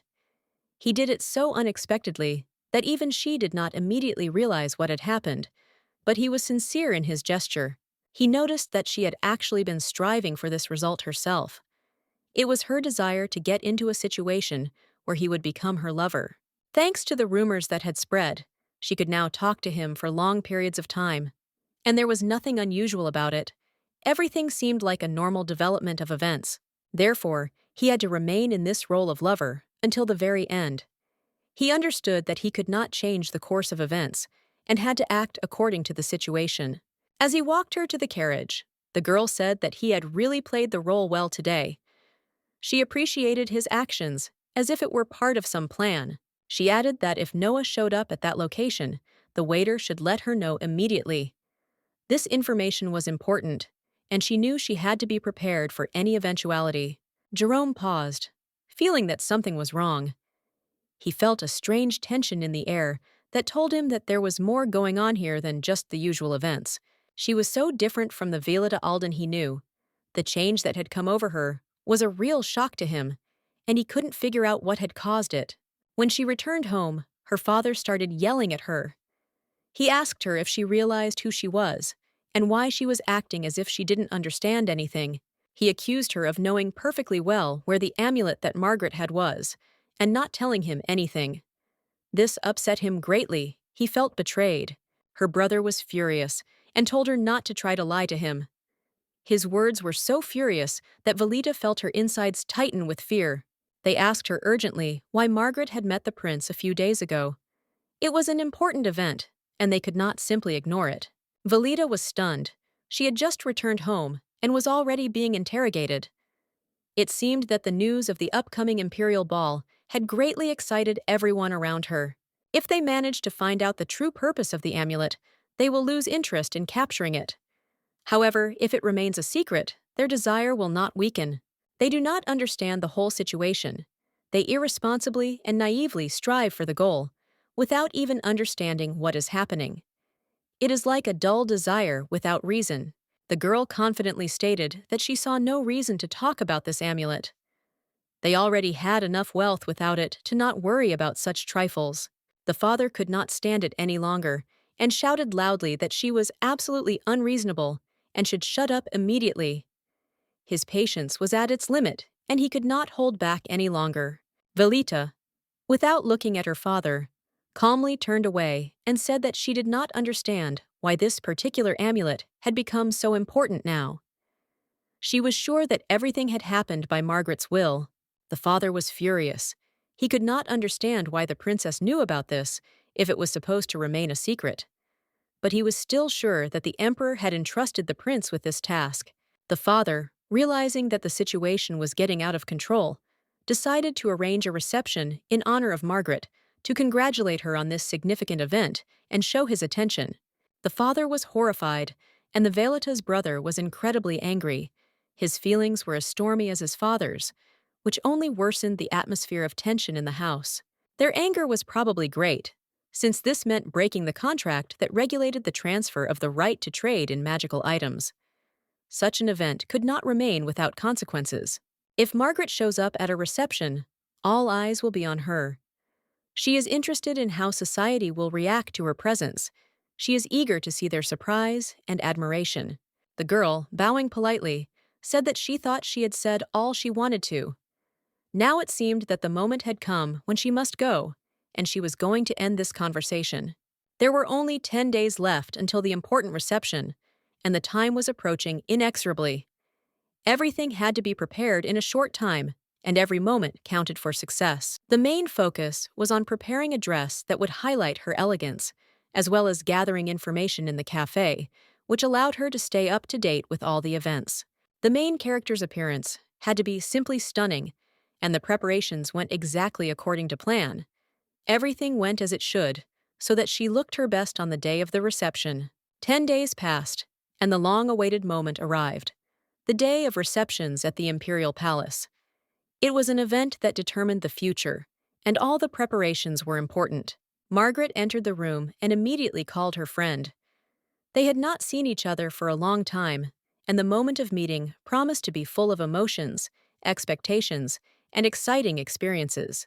When the girl turned around, she was simply delighted with how her friend looked. Every movement, every word emphasized how much she had changed during this time. Margaret was truly irresistible today. Her appearance, exquisite features, and noble bearing gave her an unearthly charm, creating a vivid impression on everyone around her. The friend asked how she looked, not holding back her admiration. Margaret was noticeably embarrassed, but there was genuine joy in her eyes from such a warm assessment of her appearance. This dress, a soft pink color, was the perfect accent for her blonde hair, adding even more luxury and shine to it. It emphasized her femininity and sophistication.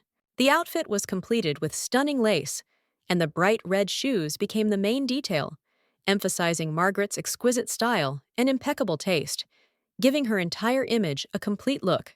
The design that was part of the original concept of the game looked even more impressive in real life. Everything seemed much more alive and colorful than in the virtual environment. It was amazing. Valida, seeing her friend, approached her and said with a smile that she looked incredible, like a real star. Her words made her truly happy because her friend really did look beautiful.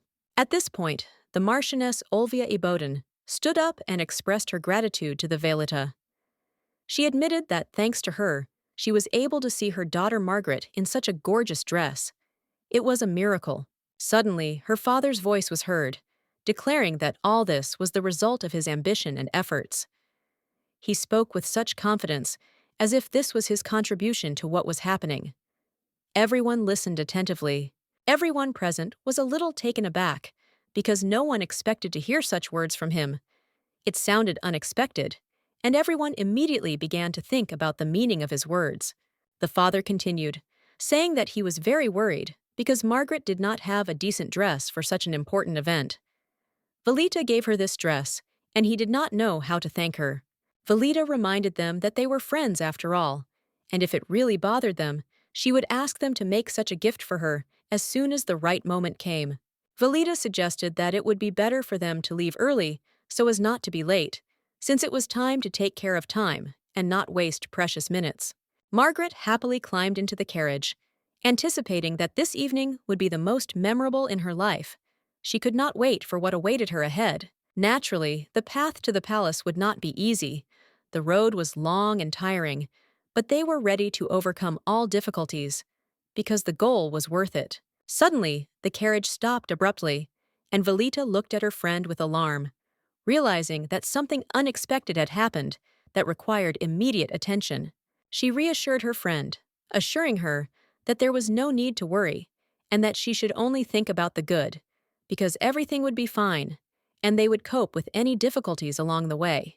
They will pass through these dangerous lands, and despite all the difficulties, they will be able to get out of there unharmed, and will soon find themselves in safety. She advised them not to open the windows and draw the curtains so as not to attract unnecessary attention, since their trip was not so safe.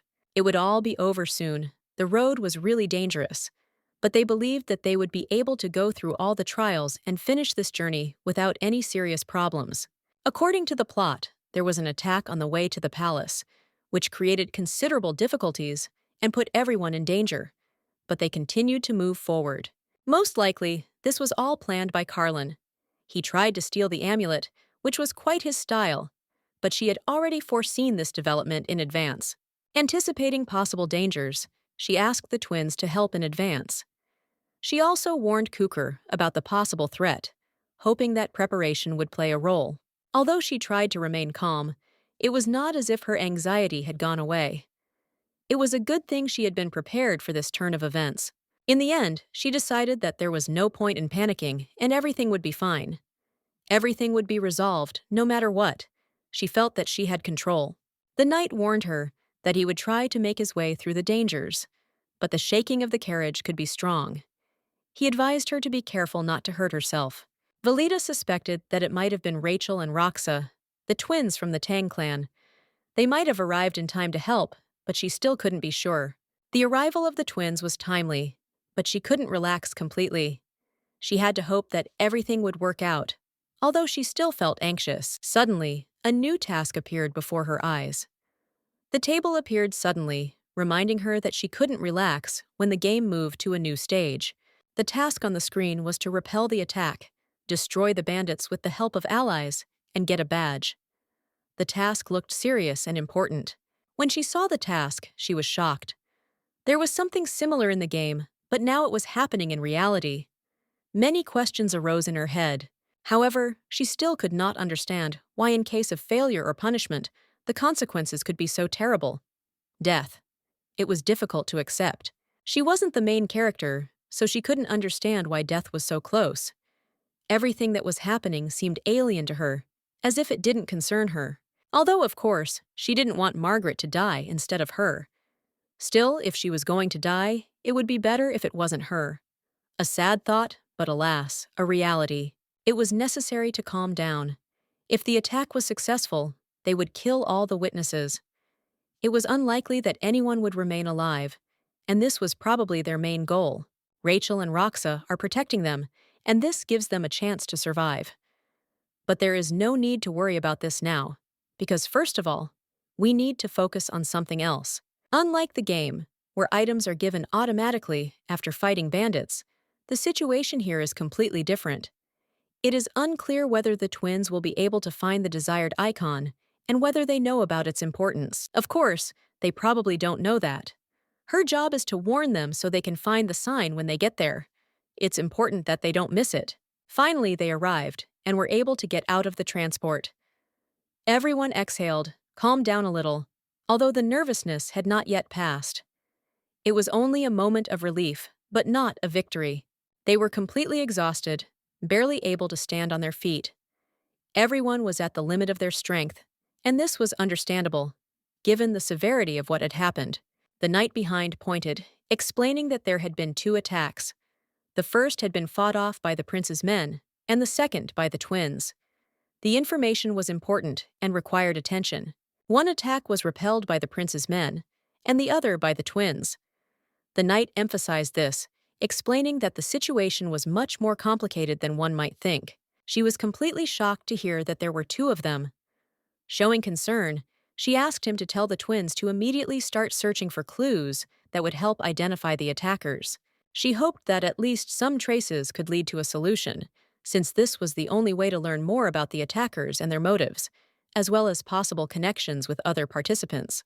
At some point, it became clear that one thing was certain. If the prince had indeed sent his men to protect Margaret, then his path had opened up, and this gave new prospects. The outcome of the game now depended on how the events of the attack developed, and everything that happened could affect the overall course of the game, its ending, and even the fates of the main characters. If she had not managed to fight off the attackers, Umar assured that if the enemy had succeeded, she would have lost the amulet, and perhaps she would even have been kidnapped by Luther, who would have held her captive, hiding her from everyone. However, since the prince sent his men, who managed to intervene in time and prevent the robbers, this spoke of his obvious interest in Margaret and his readiness to protect her. Noah's goal was clearly connected with Valida, and if we don't count Luther, there was one more important character, the head of the knightly order, who could play a key role in what was happening. There is a high probability that they will meet him today at the reception, from which the main story will begin.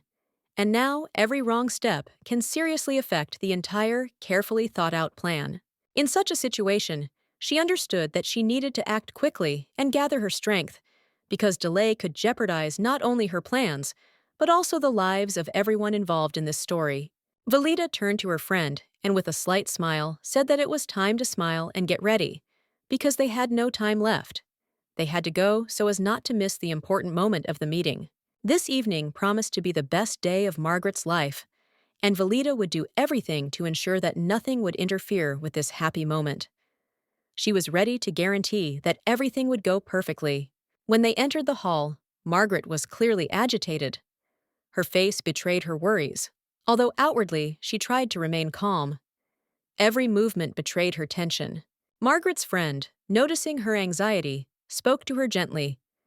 She advised her to think of something cheerful that could distract her from her worries and help her relax a little. If she continued to worry, her friend told her she just needed to think about a funny situation, and then everything would become easier. The ease would come with simple thoughts. A friend suggested that Margaret imagine a picture of a cat hitting a snake in the head with its paw, causing it to instantly lose consciousness. This image might amuse her, or she might think that the prince had suddenly turned into a cat and was happily playing with this snake on the ground, creating an unpredictable picture of fun and chaos around. After these words, a smile appeared on Margaret's face. She could not understand how Velita had such an idea, but at some point she began to laugh sincerely. Everyone around began to discuss who this mysterious lady with pink hair could be. They had not yet found any obvious signs of her true identity. Perhaps this girl was some princess, unknown from another kingdom. Everyone began to guess who she was and what her purpose was here. It became an important question for everyone. Velita, in turn, understood that her task today was to support Margaret as a faithful servant. All attention had to be directed only to her in order to avoid trouble. However, despite all the worries, Velita knew that worrying would do no good. She offered Margaret some wine to help her relax and relieve her tension. Margaret thanked him, expressing her appreciation, but her thoughts were interrupted when someone suddenly addressed her. She glanced to the side and immediately realized that someone wanted to get her attention. When they turned around, Luther, Velita's brother, stood before them. He was clearly happy to see her, his face breaking into a wide smile. This was a pleasant surprise for Margaret. She had not expected such a meeting. Luther, pleased to see her, said enthusiastically that Margaret looked absolutely stunning today. He remarked on her beautiful appearance, and this immediately attracted the attention of everyone present. Margaret gratefully accepted the compliment, noting that thanks to Velita, she had managed to get here without any difficulty. She thanked everyone for their help and expressed her appreciation for their support. She also couldn't help but add that, although they knew each other, they weren't close enough for him to call her by her first name. Margaret asked him to understand her desire to keep her distance and respect her personal boundaries. Luther was somewhat taken aback by her words, not expecting such directness. However, Velita, observing the situation, smiled. She knew that Margaret had become much closer to the prince, and now everything was changing. Velita also noted that the journey here had not been easy, adding with a slight grin that this was exactly what they had experienced along the way. Sometimes life throws us challenges that are difficult to overcome. She couldn't help but notice how their carriage, trying to go around an obstacle, almost overturned. This incident left a vivid impression, but no one was hurt, and everyone soon calmed down. Velita's brother, watching the incident, was clearly aware of it. His reaction left no doubt that he was aware of it, and perhaps worried about his sister's safety, but he did not show his concern. One of the attacks had been Luther's doing, and the lady was now certain of it. She knew perfectly well that it was no accident, but a carefully planned operation. Luther had always been able to hide his intentions. She expressed her gratitude to her friend, noting that if it had not been for her, poor Margaret could have died. The carriage would have overturned, and the consequences would have been much more serious. Velita is very grateful for the intervention. Velita also couldn't help but notice her father's condition. She noticed that he began to look tired and constantly busy. Obviously, the last few days had been difficult for him, and this couldn't help but make her worry. She thought that perhaps she could help him, try to lift his spirits. But knowing his character, she knew that he was again absorbed in his own affairs, and it was not easy for him to accept help, even from her. However, he couldn't even allow himself to show irritation when he was around Margaret. He was always too reserved to reveal his true feelings, especially when she, his precious daughter, was around.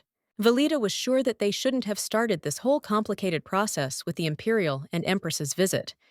It had gotten them into even more trouble, and she now doubted the wisdom of such a step. At this moment, the crown prince entered the hall. His appearance attracted the attention of all present, and he immediately declared that he was glad to see everyone here, despite the circumstances, and thanked them for their participation in such an important event. He was genuinely glad that they were all able to attend this event. Despite the external difficulties, The prince did not hide his gratitude for the attention and respect they were shown. He appreciated it. The prince also noted that an important event had recently taken place in their empire. This joyful event, according to him, was to change many things in the near future. It was a significant step forward for the entire empire. He said that they all might not have known about the existence of the ancient Cedar amulet.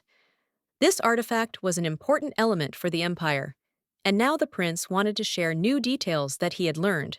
The prince noted that the Cedar amulet, which had been key to the rise of the empire 100 years ago, had finally found a new owner. This treasure was very valuable, and its appearance in their ranks meant new opportunities for the empire. He was going to introduce this man to her right now, without waiting a second. This decision seemed to be dictated not only by determination, but also by the desire to show his confidence in front of everyone. Margaret looked at her friend, and Velita, noticing her anxiety, suggested thinking about the cat, its paws, and then imagining how it hits the snake's head with them, which dispelled the tension a little. These words really helped Margaret relax, and her face finally lit up with a smile. The fear and anxiety retreated, and she felt much better. The atmosphere around her changed. As she was about to leave, Luther tried to stop her, but Velita quickly intervened.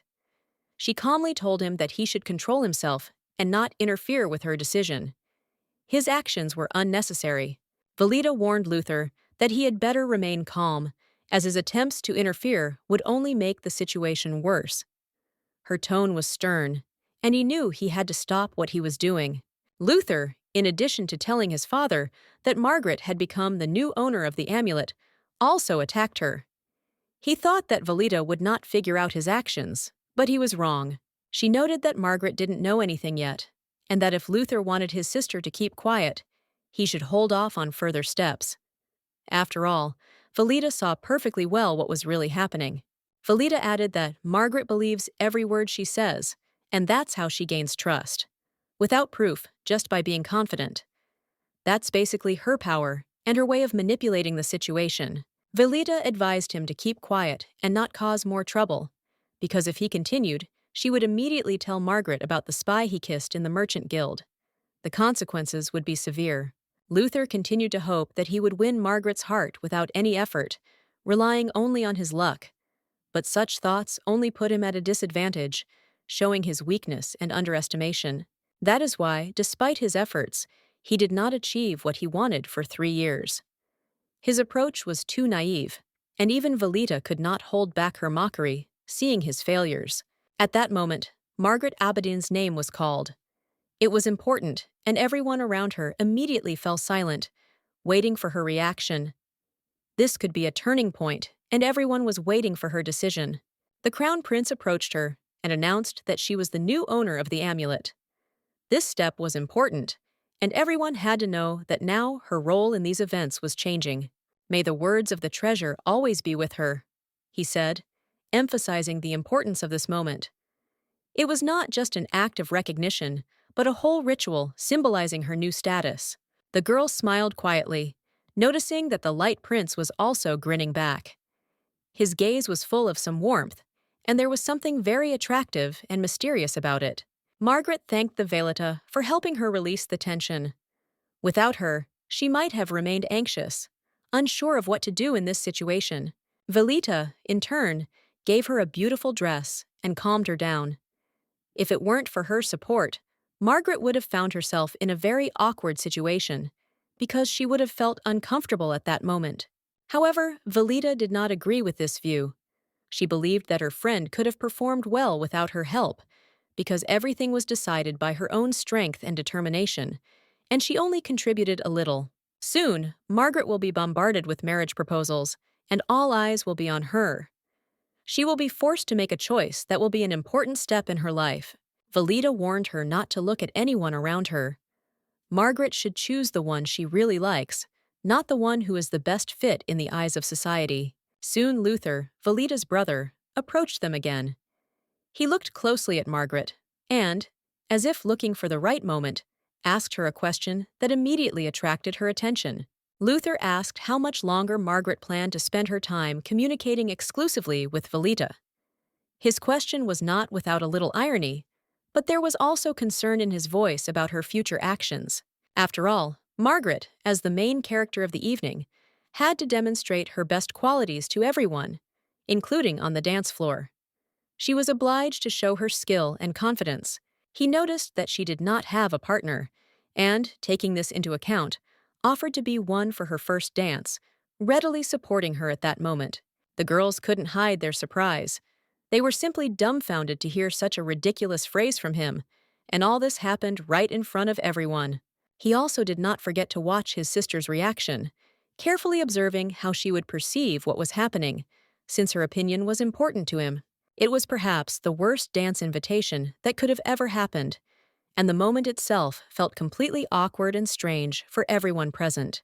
After this, the Crown Prince approached them and noticed that Margaret still seemed to have not decided with whom she would dance, and this was clearly evident from her appearance. He added with a slight smile that perhaps he had a chance, and that he was willing to offer his company to share this moment with her. He offered, in a reserved but warm tone, that if she would agree, he would be glad to perform her first dance with her, becoming her partner in this important event. The prince noted that he did not want to seem rude, emphasizing that he was not trying to take this moment away from anyone, because such an incident only happens once. He also added that he would be honored if she chose him as her first dance partner, and he would gladly fulfill that role. The prince, with a slight bow of his head, said that it would be an honor for him if she would agree to dance with him that evening, considering it an important moment for her. Margaret, smiling, replied that it would indeed be an honor for her, and she was glad to accept his offer, despite all the tension of the situation. Everyone present was in complete shock. They could not believe their eyes, realizing that in front of them was not only the prince, but also the owner of the amulet, which raised the whole atmosphere. They looked like a perfect couple, and Velita couldn't help but ask Luther to calm his face, because everything that was happening required endurance. Velita pointed out how harmoniously they looked together, noting that no one in the room could deny it. Everyone present felt their closeness immediately apparent. Her brother reminded her with irritation that he had already told her to shut up. However, Velita could not resist commenting, noting that unlike the others, the prince was going to take the amulet from Margaret. Despite this, Velita was sure that the prince would not stand aside and would not allow anything to happen without his participation, especially when it came to such an important artifact as this amulet. Luther got angry and said that it was thanks to this amulet that their ancestors were able to gain power 100 years ago. He could not allow their family to be subjugated again. Velita, confident in her opinion, added that the imperial family would probably support the idea of marriage, since such unions always only strengthen positions, even if it is a controversial situation. Luther, overcome with anger, could not restrain himself and struck his sister.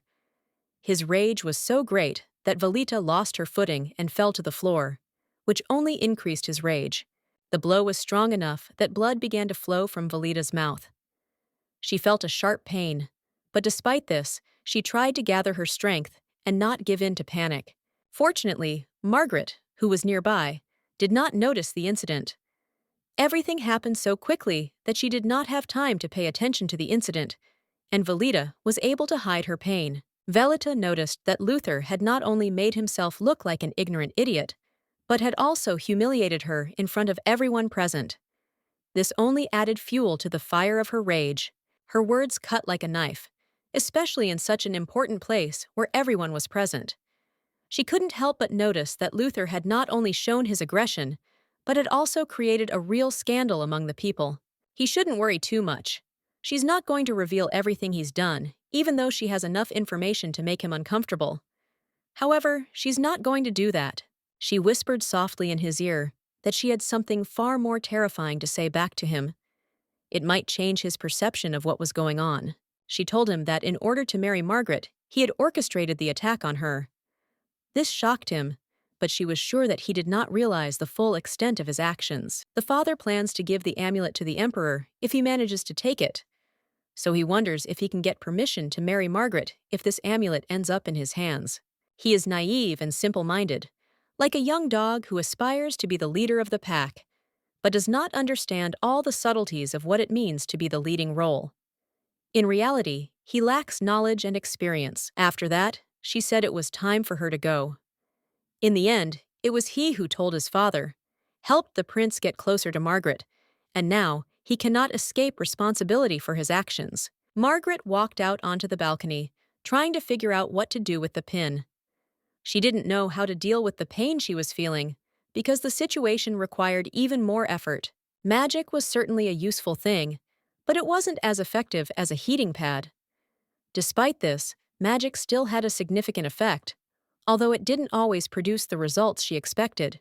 Luther is terrible. She told him the truth to his face, and he simply responded by spitting and slapping her. His reaction was unacceptable, and she was outraged by his behavior. He was insane. The situation was so out of control that she felt he just had to stop himself or he would consume everyone around him. His actions were destructive to everyone. Suddenly, she heard someone laughing behind her. Turning around, she saw the person who was laughing apologize to her, as if trying to smooth over his inappropriate reaction to the situation. Velita was startled by the sound of footsteps behind her. Turning around, she saw the man who said he had not meant to laugh at her, and his words sounded sincere and not mocking. She recognized this man immediately because he was familiar to her. He was someone she had seen many times, and his face was unmistakable, although at that moment she was slightly stunned. Of course, it was Graham Cortis, the head of the Knightly Order. She remembered his stern appearance and masculine face, and, as it turned out, not only did he know her, but he had heard all her evil words. Graham apologized, explaining that he had not meant to frighten her. He said that he had been concerned about her condition, and upon hearing her discontent, had decided to follow her to make sure she was okay. He hadn't expected to overhear her frank statements, and perhaps because of that, he had acted a little flippantly. But his apology sounded sincere, and she could feel it. Velita smiled, realizing that Graham was being polite and respectful. She admitted that it was her fault for not being able to answer him in front of other people. She was grateful for his concern. Graham came closer, expressing gratitude for her kind words. He also asked if everything was all right with her health, clearly concerned about her condition after their short conversation. The lady understood what he was talking about. He noticed that she had a small wound on her face that obviously could not go unnoticed. She immediately realized that he could not help but notice it. Velita confirmed that there was indeed a wound, but it was small. A dot on her face, which, as it turned out, was not as dangerous as it seemed at first glance. To be always prepared for the unexpected, the Alden family carried a small tube of potion with them. It was an integral part of their daily life, especially when it came to safety. Graham was curious and asked if she really carried the potion with her at all times. He knew how important it was to have it on hand, and his question sounded genuinely interested. Velita, smiling, confirmed his words. Of course, she always carried it with her. It was necessary, especially when she often had to travel through dark and dangerous streets. She usually gave the potion to the twins when they were injured while protecting her.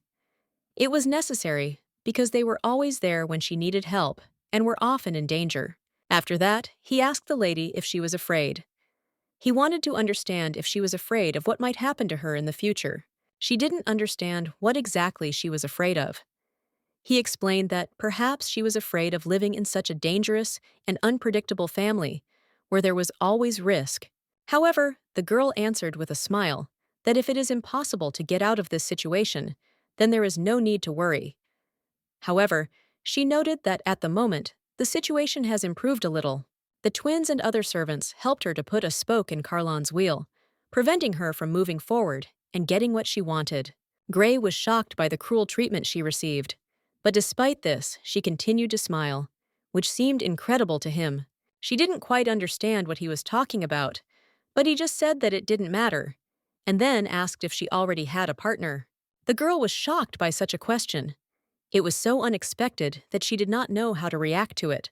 She replied that this was not true, that she did not have a partner, but her words sounded with some confusion and even slight doubt. Then Graham approached her with a proposal. Would she agree to dance with him, at least one dance, to distract herself a little? She was confused. Inside, she already felt agreement, But in words, she still said that she was asking for forgiveness, but she was not dancing. She really wanted to apologize to him, because her refusal was more a consequence of her own internal conflict than a desire to offend him. All this happened because Graham was one of the two normal young men in the game, and the girl felt that he absolutely had to meet Margaret. The girl noticed that she felt a little dizzy after the blow, and this added to the discomfort, especially when she tried to stay on her feet. Her head was heavy, but she tried to concentrate on what was happening. At that moment, Noah came up to her. He told her that she should rest and not continue to stand for so long because her condition clearly required attention and time to recover. His words sounded soft and caring. The girl was in complete shock when she noticed him. Not knowing how to react correctly, she felt a strange sense of uncertainty. The situation was completely unexpected and unbelievable. Noah Elsius stood before her, and she couldn't understand how he had ended up here. He was the same man she knew, but his appearance in this place was a mystery to her. Noah Elsius seemed to appear out of nowhere, and each time his appearance was just as unexpected.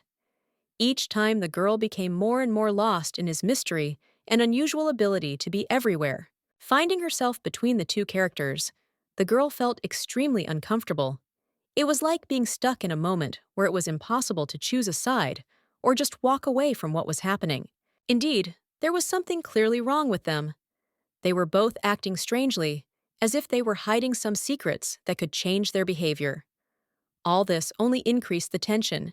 If you think about it, their knight clearly had no respect for either the rulers or those who served the snake.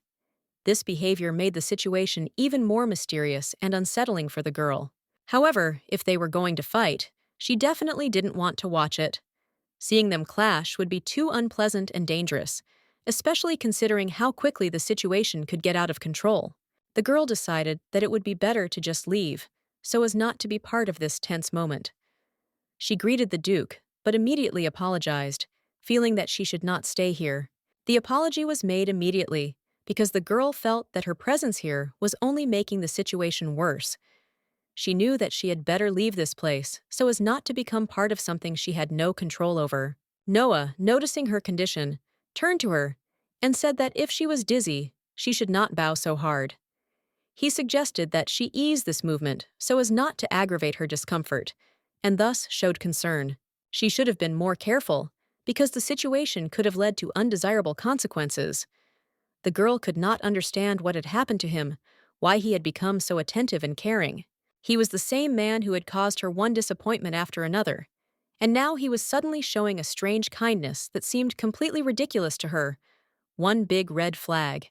She was grateful for his care and attention, but still decided that she should apologize.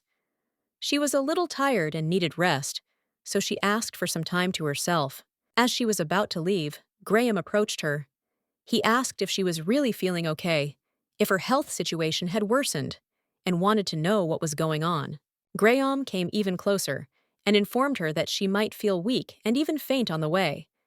He offered to accompany her so that she would not be left without help until she reached the restroom. She did not want him to accompany her, even if he was sincere in his intention. If he was going to leave, it would be better if he went to Margaret without worrying about her. Of course, she didn't say it out loud, so as not to offend him. Instead, she thanked him for the offer, saying that she could manage on her own without his help and would be able to get to the right place. Suddenly, the Duke stopped her and said that if she was in trouble, he, as the only noble knight, could offer his help. According to him, it was he who should take care of the protection of this place, and not just worry about her.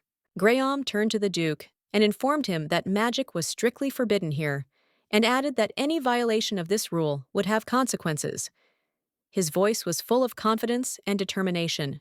But then Noah, with a smirk, said that if Graham had any complaints about his actions, he could safely complain to the Emperor himself. This was a hint about who really had influence in the Empire. Graham couldn't resist asking Noah sarcastically if his tongue was bothering him, hinting at his excessive chatter, which, in his opinion, was completely out of place. There was a slight irritation in his words. Noah, not having lost his temper, replied that Graham could see for himself whether his tongue was a hindrance. He spoke with an expression as if each answer he gave were part of a game he was happily continuing. Valida realized that the time had come for her to leave. She knew that if open conflict broke out between them, she would suffer the consequences as well. Now was the time to escape before things got out of hand. She felt that if they started arguing in earnest, it wouldn't be just them who would suffer. She could end up in the middle of it all, and she didn't like that at all. So she decided to act quickly. Noah, noticing how hard the lady, who was not in the best condition, was taking the conversation, assumed that she was tired of all this arguing. He did not want to disturb her anymore, knowing that she needed relief. He suggested to her that they could go together, and he was ready to help her with this.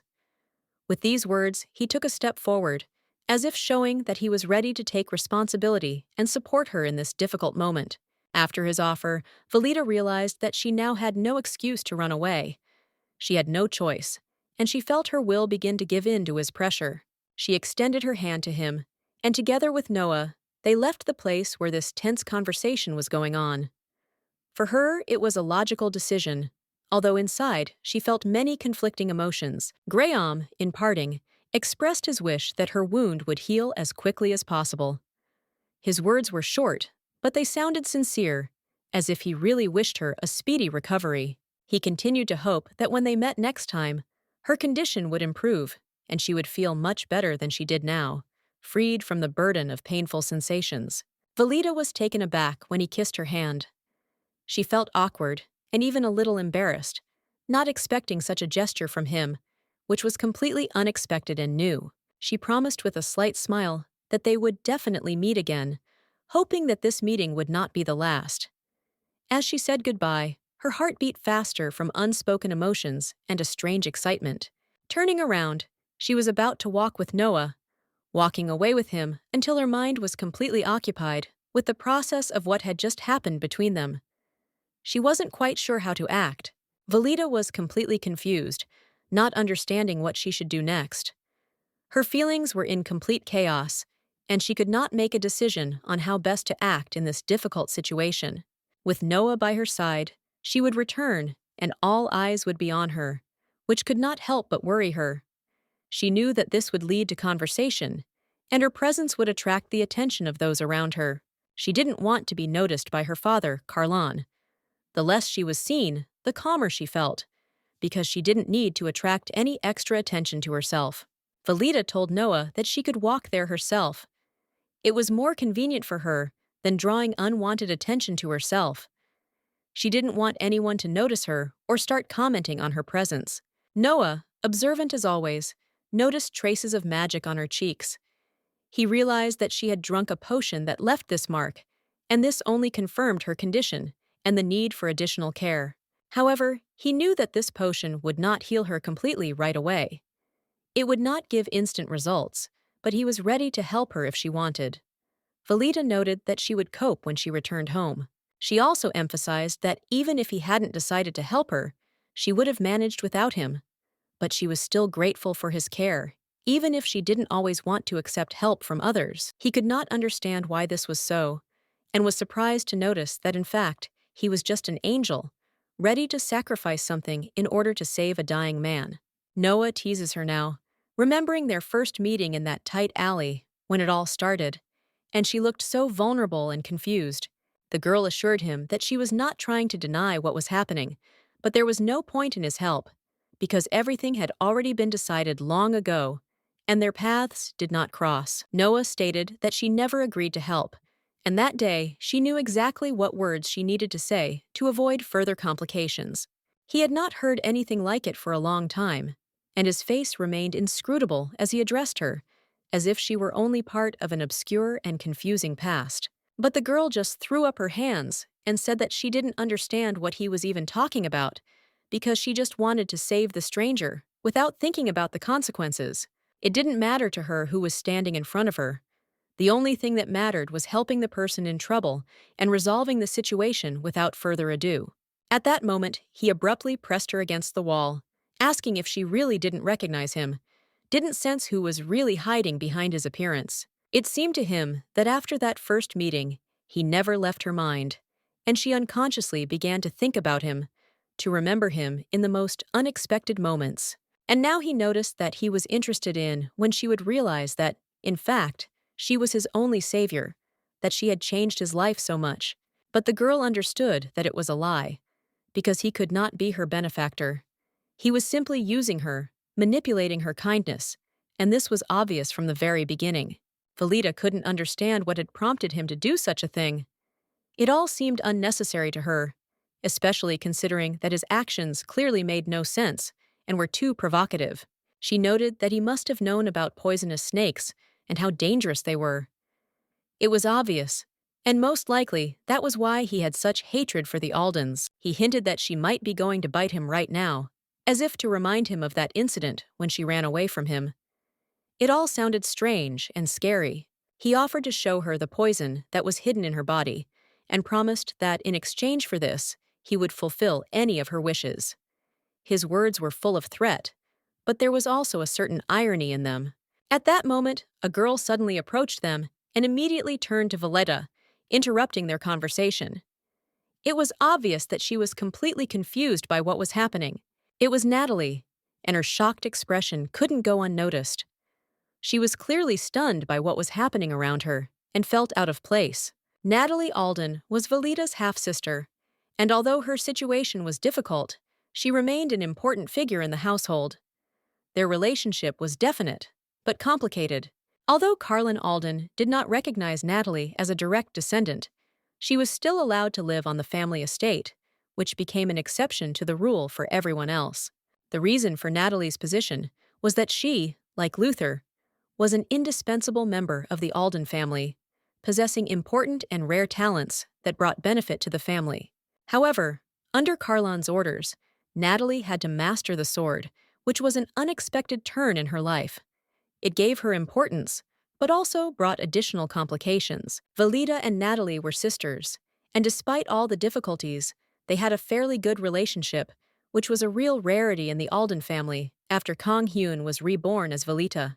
It seemed that Velita was really lucky that Natalie showed up here right now, because her presence could somehow change the situation, give new hope, or an opportunity to solve the problem. Velita couldn't figure out what his face was expressing. She was clearly aware that he was being threatened, but the expression was unsettling. It didn't fit the situation she was in. Natalie asked timidly if she had intruded on their private moment. She wasn't sure how comfortable this was for them. There was a hint of alarm in her words. Velita had no idea that her sister was dating him, His Majesty. It was a surprise to her, and she could hardly imagine how they could end up together, sharing such closeness. Suddenly, Velita realized that Natalie was actually home, and that there was something more going on between her and Noah. She couldn't believe how quickly their relationship was progressing. Noah said, with a strange note, that it was a real pity because he would have liked to enjoy this secret rendezvous a little longer. His words were not exactly a joke, but not entirely serious either. Velita was furious at the way he spoke. "Does this bastard really think he can manipulate people so easily?" she thought, completely confused about what was going on. She tried to say something in response, but at that moment she felt Noah's magic affecting her. It was almost imperceptible, but enough for her to understand that he was using his power again. It was only after a few moments that Velita realized that the pain was gone. It was the result of his magic. His power had clearly taken away all of her discomfort and given her relief that she hadn't even asked for. Noah, as if expecting gratitude, said that if the pain returned, she could always come to him. His voice was cold and self-assured, as if he were doing her a favor and not the other way around. He also noted that since she had done him a favor, he was willing to kill the one who had hurt her, and he would do all this for free, without any demands in return. His words sounded as if they had weight. Then he took her hand and kissed it. This gesture was unexpected and did not cause her either joy or horror. Everything that was happening seemed unreal and too fast. He said goodbye to her as if not only had they finished their conversation, but everything that had happened up to that point was no longer important. Velita couldn't understand how things had gotten to this point so quickly. Natalie was stunned to the core. Everything she saw defied explanation. The Duke next to her sister? Such a sight knocked the ground out from under her feet. Usually, the Duke always left an ominous impression on her. But this time, it looked even more frightening. He looked truly frightening, as if he had just emerged from a nightmare. Natalie tried to understand how her sister could have ended up next to this person. Everything that was happening seemed completely incredible and strange to her. And if this was indeed a real date, then Natalie admitted that she felt guilty. She may have unwittingly interrupted, and now sincerely apologized for the misunderstanding. Valita noted wearily that her sister clearly had problems with her eyesight and logic. Her ridiculous questions were just annoying, and she clearly should have just left and let her rest. But the sister did not calm down, considering her rude. She called Valita evil, but admitted that it was still interesting. It seemed that the Duke really showed interest in her. Valita replied that perhaps he was interested, but certainly not in the sense that everyone was used to understanding it. Everything was much more complicated and confusing than it seemed at first glance. Natalie shrugged, adding that there was no need to worry. Her father would never know. He already hated the man, constantly calling him a strange and threatening owl. By the way, she recently ran into him by chance. This moment suddenly popped up in her memory, as if fate was trying to warn her in advance or hint at something more. Valita asked if she was talking about the Duke, and Natalie confirmed it. There was no mistake. His figure, his voice, his manner. Everything about him was impossible to mistake, even from a distance. It happened when Natalie was walking home alone. She was walking along her usual path, but suddenly she noticed him in the alley. At that moment, her heart sank from surprise. Usually, he would walk past her, as if she didn't exist. But that day was different. He stopped, looked her straight in the eye, and started a conversation, which had never happened before. Valita asked him what exactly he had said. Natalie replied that it was nothing special, just a few words, but his eyes were clearly tired and disappointed. If you think about it, everything is exactly the same as last time. As if in a circle, the situation returns, leaving the same feelings, the same guesses, and a strange sense of inevitability. He knew what even the rejected children of the serpent looked like. Maybe he didn't immediately realize she was Alden, but something caught his attention. Maybe he noticed her when he was watching the rest of their family. Valita confessed that she urgently needed Natalie to take her to the restroom. After the conflict with Luther and the conversation with the Duke, she simply had no strength left. It seemed like she would collapse. But if he continues to do so, it will all end in scandal. Just imagine, when he becomes the head of the clan, the whole castle will be in an uproar over the way he behaves in public. Suddenly, a new task appeared before Valita, and with it, a table. What she saw caused her a real shock. Her heart began to pound, as if foreseeing trouble. While all this was happening, Graham was restless. His face was full of anxiety, as if he had a premonition of something serious. But he couldn't yet figure out what it was. And suddenly, someone approached him. It was unexpected. Graham did not expect that he would be addressed right in the middle of the ball. He was confused, not knowing how to react. It turned out to be the Crown Prince himself. He asked a simple but strange question. Was Graham really enjoying this ball? And he felt his insides tighten. Graham immediately bowed respectfully, according to all the rules of etiquette. He smiled tensely, trying to hide his embarrassment, because he did not expect the prince to suddenly speak to him. The prince, as if in jest, noted that Graham had not even danced today. The women were already losing hope and were shedding tears, because none of them had been honored with his invitation. Graham thought for a moment, and noted that he could not understand why he should dance, since he was a knight and his duty was first and foremost to protect the crown prince and the emperor himself, and not to participate in the ball. However, the crown prince suggested dancing anyway, assuring that with such training and discipline as Graham, even during the dance, he would not lose control of the situation. To this the knight calmly agreed, adding that he had in fact already tried, but had been refused, and therefore did not even insist on it any further. The crown prince was astonished, and asked with obvious bewilderment what kind of woman could dare to refuse Graham. He had never heard such a thing before. With a grin, he suggested that perhaps the knight had simply made his offer to the wrong party. Maybe he should have asked a man to dance. Graham was a little confused, because he didn't expect that the Crown Prince seriously thought that there was no other reason for refusal at all. Then the Crown Prince, smiling, remarked that he was right, in general. A knight was rarely refused. But despite the lightness of his tone, these words touched Graham deeper than he himself had expected. The prince added that the knight was too handsome to be rejected, and could not rest until he knew who exactly had dared to do this, for it seemed almost impossible to him. Graham mentally promised that he would definitely tell everything when the right moment presented itself. He understood that it would not be possible to hide it for long. At this time, Velita was already in the restroom. She had left the ball because she suddenly felt uneasy and needed peace and quiet. She sank down onto the sofa, feeling a terrible heaviness in her body. She was choked by an incomprehensible feeling of guilt, as if she had been punished for something. The pain in her head intensified so much that Velita could no longer hold back her groans. It seemed that a little more, and she simply would not be able to bear it. Her whole body was shaking from the tension. This happened because Velita accidentally activated a hidden quest. She involved Graham too much, which exceeded the required level, and thus opened the way to the secret ending. She couldn't understand why it was her actions that triggered the Graham line.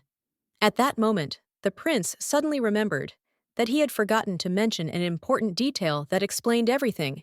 He noted that he had not invited Graham just like that, but because he wanted to introduce him to an important person with whom he would be working closely. Graham, a little puzzled, asked again to make sure he had understood correctly. As they spoke, a noble lady was approaching them. It was Margaret Ebeden, the girl who had now become the new keeper of the Cedar Clan's amulet, which immediately aroused everyone's interest. Lady Ebeden introduced Graham formally, calling him as the head of the knightly order, Graham Cortis, which was especially significant in their circle. Margaret was genuinely pleased to meet him, and Graham, for his part, congratulated her on being entrusted with the amulet, an ancient and responsible role. The Crown Prince said that since they would be meeting often now, they should establish friendly relations and get to know each other better. After all, the keeper of the amulet can never feel completely safe, even among allies, and must be on guard. Graham looked up at the boxes where Carlin Alden sat.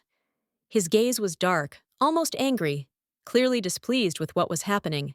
There are many people in this world who are greedy for power and ancient relics. They do not leave alone even those who just want to live in peace.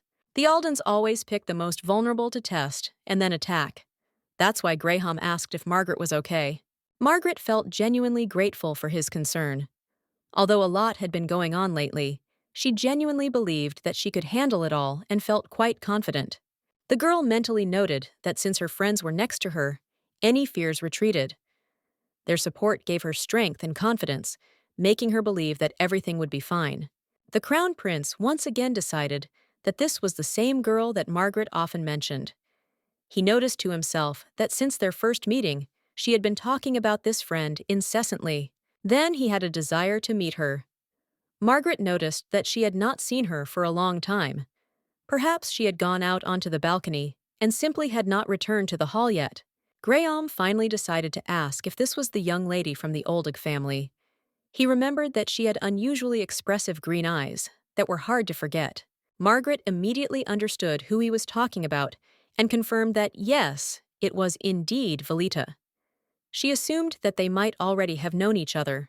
At that moment, he finally realized that the girl who was with Noah was Velita Alden. Her facial features, mannerisms, and voice came back to him. Graham remembered that he had indeed seen her. She looked tired and tense, and seemed to be looking for a place where she could rest for a while in silence. The Crown Prince reasoned that if Graham knew so many details, it meant that they had had a conversation, and that he had personally communicated with Velita. Graham tried to explain himself, but the strict principal noted with certainty that it was Lady Alden who was in that place. He left no doubt, despite the knight's confusion. The captain seemed to be under the spell of her charm, perhaps without even realizing it. His gaze became absent-minded, and his demeanor unusually gentle. Despite this, Margaret was sure that her friend could not have done anything like that. Meanwhile, the knight himself remained silent, confused, as if he did not know what to do with himself. People whisper that Valida is a frivolous person, busy with nothing but cunning and intrigue. The rumors multiplied, fueled by the discontent of others. But he cannot admit that the same girl is Valita, because despite the gossip and ridiculous accusations, she still smiles brightly at everyone. Yet, deep down, he began to realize that perhaps he had jumped to conclusions and was now regretting his decision. Perhaps he shouldn't have left her alone with Duke Elsius. Thoughts about the possible consequences haunted him, but soon the anxiety gave way to joy. The lady appeared in the hall. Her appearance immediately changed the mood of those present. The servants and courtiers surrounded her, vying with each other to ask about the ball. Everyone had heard that it had been magnificent, and they were eager to know the details. However, the lady gently made it clear that there would be time to talk about this. She was not ready for discussion now. Austin couldn't understand what had happened. The lady looked as if her strength had left her, and she was about to collapse from exhaustion. Valida was lost in her thoughts again, not understanding what her life had become. It seemed that everything that was happening to her was a punishment, and she could not understand why all this was happening to her. One of the servants, observing her experiences, noted that, in his opinion, she lived a completely ordinary and even calm life, unlike others. He also added that karma determines the fate of everyone, and everything that happens in life is the result of one's own actions taken earlier. Hearing this, Valita, knowing how such reasoning works, decided that she had no choice but to punish him. Let him feel how karma works by cutting his salary. Then he changed the subject and noted with alarm how pale she had become since the ball, adding that he would immediately call a doctor to check her health. To this, Valita replied that if she had known in advance how capable he was of pretending, she would have made him her personal spy at the palace long ago. She felt very tired. But what worried her most was that for some reason the ending of Graham had opened, and she couldn't understand why it was her. With Noah, it was clear. There really was a connection between them, because she saved him before he met Margaret, and this influenced the course of history. But Graham is the head of a knightly order, and it is unlikely that it is just because Luther once slapped him. There is clearly another, more serious reason. Or maybe, if you think deeper, everything is much more complicated than it seems, and the reason is not on the surface, but is hidden in the very course of the plot, which she has not yet unraveled. She turned to Austin, thinking about how many people had tried to get him 3 years ago. He had been in great demand then, and she was lucky that he had agreed to work for her. Austin confirmed that there were indeed many offers, but he chose her because he found it interesting. Plus, she paid generously, much more than other employers. Valida wondered if the head of the knightly order, Graham Cortis, had tried to recruit him. She had long wondered about this question, knowing how important such personnel were. Austin was dubious about Graham. He couldn't understand why he would be needed by someone who already had to solve everything by force. It seemed that the offer had come not from the Duke himself, but from some acquaintance. This man had extensive connections. He knew Captain Cortis and assured that Austin would also be able to establish profitable acquaintances through him. There were many promises, but everything seemed doubtful. However, the amount of payment was too low. Austin politely declined, but now he wondered why Valida had decided to bring this up after so long. It's been 3 years, and in that time, she's only managed to fulfill the conditions for unlocking new endings twice. The first time was when she risked everything to save the Tang clan twins. The second point is that she hired Austin. Valida felt that these actions were not random. If the twins had anything to do with Noah's ending, then Austin was important. With Austin tied to Graham's ending, and perhaps playing a key role in it, Valida began to wonder if she'd missed details she'd overlooked at the time. So both endings could have been opened 3 years ago. Realizing this, the girl felt a pang of guilt and hoped that she would not make such a mistake again, because the price was too high. However, it was too late to regret it. Everything was in the past, and now she had her faithful twins and reliable ally Austin, whom she could rely on at any moment. Valida noted that knowing the reason for the events now made her feel much better. Austin still asked what had happened today. Was it the unsuccessful debut that had caused her anxiety? But she immediately dispelled his doubts, saying that the debut went well, and the reason for her excitement was in no way connected with Margaret. It was something completely different. Austen then suggested that perhaps something had happened to the twins, and indeed, they soon appeared next to their mistress, as if they sensed her condition. The twins thought she was calling them, but Velita reassured them that everything was fine now. She assumed that things had been hard for them, but she didn't ask about it directly. However, they only shrugged their shoulders, assuring that nothing terrible had happened. For them, destroying villains did not seem difficult or anything special. Velita ran her hand through their hair, praised them, and hoped they weren't injured, as it was important to her that they were okay. She then thanked them sincerely for saving her, knowing that without their intervention, everything could have ended differently, and therefore she was especially grateful. It was important for her to make sure that none of the enemies were left alive. She asked about it softly, and the twins only nodded, confirming her guess. They said that all the opponents had been destroyed. Velita realized how incompetent the people hired by Carlin were. There was no threat from them at all. The more knowledge she accumulates, the better for her, especially if Rachel and Roxa develop quickly. These two will prove very useful in the final part of her adventure. She doesn't regret one bit that she decided to save them back then, despite all the risks. She felt that she did the right thing, and now it's bearing fruit. She noted that she had asked them to bring back an item left behind by the robbers. She was primarily interested in whether there was any badge among them that could reveal key evidence. The twins didn't seem to hear her, pretending to ignore everything. She immediately realized that they were withholding information, perhaps not wanting to upset her. When she realized that she hadn't really hoped for such an outcome, she realized that for her, this was just another quest, a test that she had to pass. In any case, she couldn't believe that everyone was alive and that everything ended so well. It was impossible, especially considering that it could have ended in tragedy. Suddenly, a new red quest appeared in front of her. Something unusual.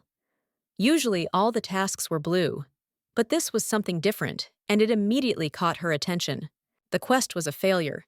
She defeated the bandits, but could not find the badge. The message said that there would be no reward, since the goal was not fully completed. The quest had failed, and the message of punishment was clear: death. This was unexpected for her, especially after surviving the attack. Velita couldn't believe her eyes, not knowing if she should take this seriously. Yes, she didn't find the badge, but surviving the attack was already a huge achievement. However, despite this, a new quest was revealed to her. But the prince's patronage, so necessary for survival, was still inaccessible to her. Velita needed to meet them and try to win their favor again. If she failed to do so, she would face her punishment, death at the hands of Carlon. This task seemed like a stupid quest, but the game seemed to be really determined to destroy her. Death was constantly waiting for her at every turn, and she barely survived the previous trials. Although she survived, she failed to complete this task completely. If she fails to win the prince's trust this time, her fate will be sealed. Death is inevitable. The game seemed to be trying its best to destroy it. The twins, noticing its state, began to ask questions. What was wrong with it, and did this icon really have such a meaning? They were ready to go back and look for it again. The twins tried to calm her down by offering her chocolate, and Austen was stunned by how caring these children were towards an adult girl. This behavior did not fit into his ideas. Velita replied that even if they returned, Carlon had probably already taken the badge. There was no hope of its return. She had already lost everything she could. Austen, not quite understanding, asked if she really needed proof that the attack had taken place. For him, the situation remained confusing and complicated. The gentleman replied that yes, they and the prince would definitely figure out that this was Carlon's doing, but without proof, nothing would change. The law and the rules were merciless, and no emotion could change the outcome. Perhaps the crown prince could find this badge. It was a faint hope, but in a situation where every chance was important, even a small probable event could change everything. It is quite possible. In such a situation, there is no need to worry. If nothing can be done, then worrying is pointless. Expecting changes when they are impossible means wasting your energy in vain. It is necessary to prepare for the conversation with her father, but for this, it is important to first gain the prince's trust. Only then will it be more difficult for Karlan to obtain the right to trade in magical weapons. For all these 3 years, she has been persistently trying to interfere with the activities of the Entente. After all, in addition to regular trade, the organization is also engaged in the distribution of magical weapons, which creates additional problems. Therefore, it is important to resolve the issue of Karlan's monopoly on the production and sale of such weapons. Otherwise, the situation will only get worse, and it will be easier for him to control the situation. In that case, she would need to establish good relations with the imperial family in order to successfully sabotage the elder Alden's plans and thereby weaken his position. Perhaps it is worth trying another way to gain the prince's trust. It is important to find a new approach that will strengthen the bond with him and buy time to achieve your goals. The girl was surprised, but immediately turned to Kostyan to clarify what he meant. The ambiguity in his words interested her, and she decided to get precise explanations. He noticed that her badge bore the emblem of Karlan. This was an important point that she could not ignore, as the symbol could reveal much about her affiliation and intentions. She already knew this, and now she had to decide what to do with this information. Knowledge of the badge opened up new possibilities for manipulation in the political game. They won't be able to handle this snake. Its head is too strong, and they won't have enough strength to bite it off. It will be a difficult battle, and they must be prepared for the consequences. Making family badges is not an easy task. It is an art that requires special materials and attention, which are chosen with special care. Everything matters. Sometimes, very rare materials are used to make them, including the blood of family members, to infuse the sign with a piece of their power and heritage. This is important for preserving traditions. Velita, as the heir of the Alden family, has access to the most important information related to such signs. She can learn all the intricacies of their creation and apply this knowledge in practice. Then she finally realized that Austin was truly a genius. His ability to predict events and find solutions amazed her. This strengthened her belief in his abilities. Even if she only gets a small piece of this badge, she can use it. To do this, she will need to obtain materials, alert the craftsmen, and allow them to begin work. Velita couldn't imagine what she would do without Austin. His help was irreplaceable, and her confidence in his ability to act in any conditions grew stronger. Austin asked jokingly if it was okay to pet an adult on the head, since he wasn't a child. He was a little embarrassed, but curious about the gesture. Velita smiled. He was younger than her, after all, and after her rebirth, she began to feel older than she actually was. Her experience and knowledge were now important in their interactions. She noted that as his boss, she could make such gestures, and asked Austin to remember their plan. However, she had to change it slightly, which made him unhappy. He was very annoyed, asking why the plan had to be changed and what had happened. He did not understand why it was necessary, because everything was going according to the original plan. Velita admitted that she understood his feelings, but explained that there was no other way to act. She asked him to calm down because there was no other way. Austin started screaming, not understanding what had happened. He demanded to be told immediately what had changed in the plan, because he had to know about it. The situation was extremely confusing to him. The girl explained that she had no choice, and that after saving the twins, everything changed dramatically. The situation became tense, and she had to make new decisions that turned the course of events around.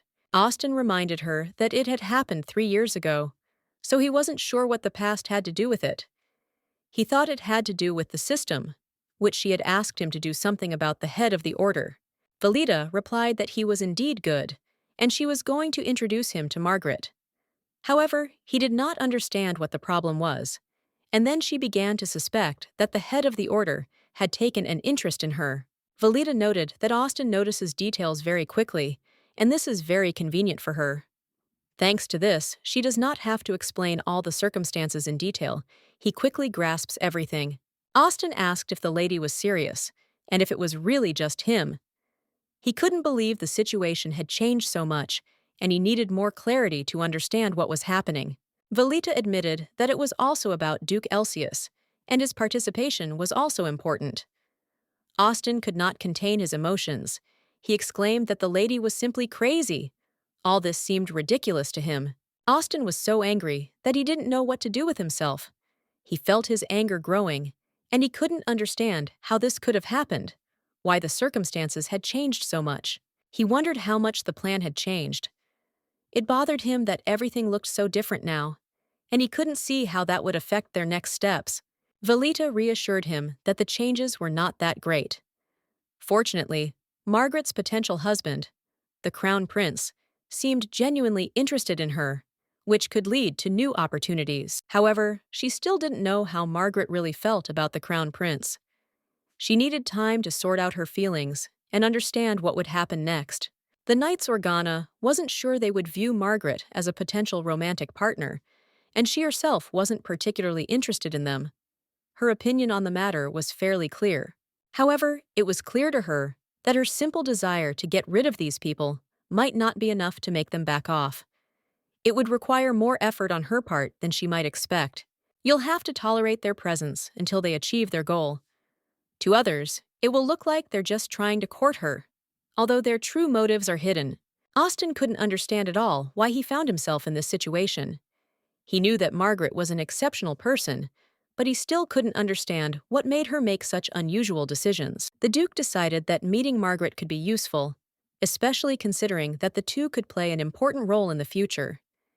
He knew that their interaction was not accidental, and that there was something hidden behind it. Austin came to the conclusion that she definitely needed their skills, but for what purpose, he couldn't figure out. Everything remained vague, and it irritated him, giving him no peace. After all, she is a villain, and according to the plot, she must die in the final choice. She has no way to avoid this fate. This imposed certain restrictions on her actions, which greatly complicated the situation. In any case, it wasn't worth paying too much attention to. Austin knew he had to get on with making the badge. Sometimes she would send the twins to him, and he had no choice but to keep working. Austin said that the twins should stay close to the mistress, as she might do something reckless, and he needed to be sure that they were under control. The lady claimed that she never acted rashly. All her actions were forced by circumstances, and she always tried to think before acting, although sometimes not everything worked out. Austin then noted that he could no longer count the number of times Carlon and Luther had threatened her and humiliated her for trying to protect others. This was becoming increasingly disturbing and confusing to him. He also noticed that it seemed she even cut her hand to save the twins. It was not just a gesture, but a desperate act that left a mark on the memory of everyone who was there. The twins confirmed that Austin was right. Indeed, the lady sometimes acted impulsively, and although her actions might seem thoughtless, there was a logic and reason to it.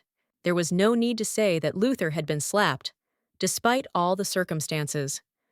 This event remained in question and was not discussed at this point. Velita realized that she would have to take matters into her own hands, despite the threats from her father, who always tried to manipulate her, demanding immediate action. She knelt before him, feeling his rage as he screamed, demanding that she admit her guilt immediately, as if her life depended on it. At that moment, it was clear that she would have to confess if she wanted to stay alive, and there would be no other way out, as the pressure from her father became increasingly unbearable. Velita felt she could no longer keep her secrets.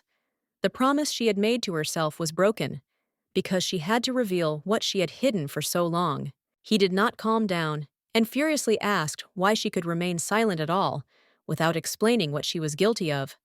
It was like a cry of despair, which took away her last strength. Velita realized that her father had found out about her relationship with Noah Elsius, and this was the cause of all her troubles, because he could not forgive her for choosing him. The moment she heard his accusations, Velita was in shock. Her whole life seemed to be falling apart, because she did not expect her father to reveal her secret so quickly. She couldn't believe that this was happening to her. Her response was complete bewilderment, and she exclaimed that this was all some kind of nonsense that had nothing to do with reality. Her father didn't give her time to think, and asked her again if she thought he hadn't noticed her leaving the ball on Elsius' arm. Everything was becoming clear. The girl began to feel that she was not walking of her own free will, as if someone was imperceptibly guiding her steps. This realization came to her when the events around her began to seem increasingly strange and illogical. Then her father, noticing her confusion and tension, decided to ask what they were actually doing together in that situation. His questions were serious, and he expected an honest answer from his daughter. She couldn't admit the truth because she didn't want to upset him. Instead, she said that he asked strange questions, going from one to another. It scared her a little, but she didn't know how to explain it. The newspaper was immediately interested in what these questions were. The girl replied that they were about Ananta and some twins, but she could not understand how she could know what this was supposed to mean. Everything was a mystery to her. The father, hearing her answer, was shocked. He realized that it was too strange and that it seemed like someone had interfered too much in their lives, where he did not belong. This worried him greatly. Velita, noticing the worry in his eyes, asked him a question, trying to understand what was really going on. She tried to figure out if all this could somehow be connected to their family and her destiny. Her father, irritated by her curiosity, sharply replied that it was none of her business. His patience snapped and he began to swear, because the situation with the amulet had become a real source of concern for him. Velita overheard the conversation between the middle prince and Margaret, and it did not go unnoticed. She knew it was important information, so she treated it with due attention and awareness of the consequences. Velita was indeed aware of what was being said, and it gave her a certain determination to her behavior. That is why she understood that a meeting with Austin was inevitable, and she had to be prepared for the consequences. There was one but, though. Her father couldn't find out about her knowledge, as it could have undesirable consequences. She decided that she would tell him that Austin was interested in her wishes, and that would be all. Austin also said something about a possible union between their families and the need for increased security. These conversations might not be important, but they were always a cause for concern in such situations, and the Velita could not ignore them. Her father, after listening to her, immediately began to doubt her words. He asked if this was all the information, and she confirmed it. However, he expressed his disbelief, which made her feel that something might have gone wrong. She realized that her father no longer believed her words. His threat was clear. If she did not reveal the truth, her life would be at risk. He was ready to do everything to find out the truth, and her silence could be fatal. At that moment, the Velita realized that she had no choice but to speak. She knew that her life depended on her honesty, and if she wanted to continue to exist, she would have to reveal everything as it really was. Even if she tried to hide something, her father would not believe her. He was already determined, and if she did not tell the whole truth, he would not stop and would take extreme measures. This moment turned out to be decisive in her fate. Velita knew that in this situation, it was better to allow something important that would change her life than to try to deceive. She realized that her choice was critical, and now all that was left was to accept the inevitable. At that moment, a servant entered the room, reporting the problem. His appearance added tension to the atmosphere, because the Velita knew that this was not a random event, but the beginning of something that could change her destiny. Carlin, noticing the anxiety in the air, realized that the situation was taking an unexpected turn. He realized that despite his strict educational methods, he would have to act differently to maintain control over what was happening. The servant reported that there had been another invasion of Ananta. It was not the first such news, but it was still alarming. Such events were always a cause for concern, especially when it came to security. Carlin, not believing his ears, asked the servant again. He could not understand what had happened and tried to comprehend what had been said, his voice full of doubt and tension. As soon as the information reached him, he was stunned. Austin, as always, was on top of her game, reacting to what was happening in a timely manner. Carlin couldn't help but notice her ability to act in such moments, but that didn't lessen his irritation with the whole thing. Carlin couldn't help but scream in frustration. This latest penetration was his limit. All these attempts to disrupt their plans were becoming too frequent, and each time the irritation only grew. Despite the seriousness of the situation, they were unable to deal with those who had been causing such unrest all this time. Recent incidents remained unpunished, which increased the feeling of helplessness. When her father left, Velita, alone with Luther, could not contain the thoughts that tormented her. She said that she was very sorry that she did not die at that moment. The situation seemed hopeless, and despair took hold of her. Velita, noticing that Luther was standing there doing nothing, asked him why he was not moving. She felt that now was not the time to think, and that he needed to be more decisive. Velita came to the conclusion that perhaps the Duke was interested in something terrible happening to Ananta. All these events that were unfolding seemed too suspicious to be an accident. She felt that this was why everything was happening the way it was. Her intuition told her that there was something more to it than just chance, and her doubts only grew stronger. Luther, realizing the gravity of the situation, was simply furious. His eyes were burning with anger, and without saying a word, he turned and ran towards his father, ready to intervene and stop what was happening. Finally, when Luther left, Velita was able to breathe a sigh of relief. Her nervousness and anxiety subsided a little, and although the tension did not disappear, it was at least momentarily easier.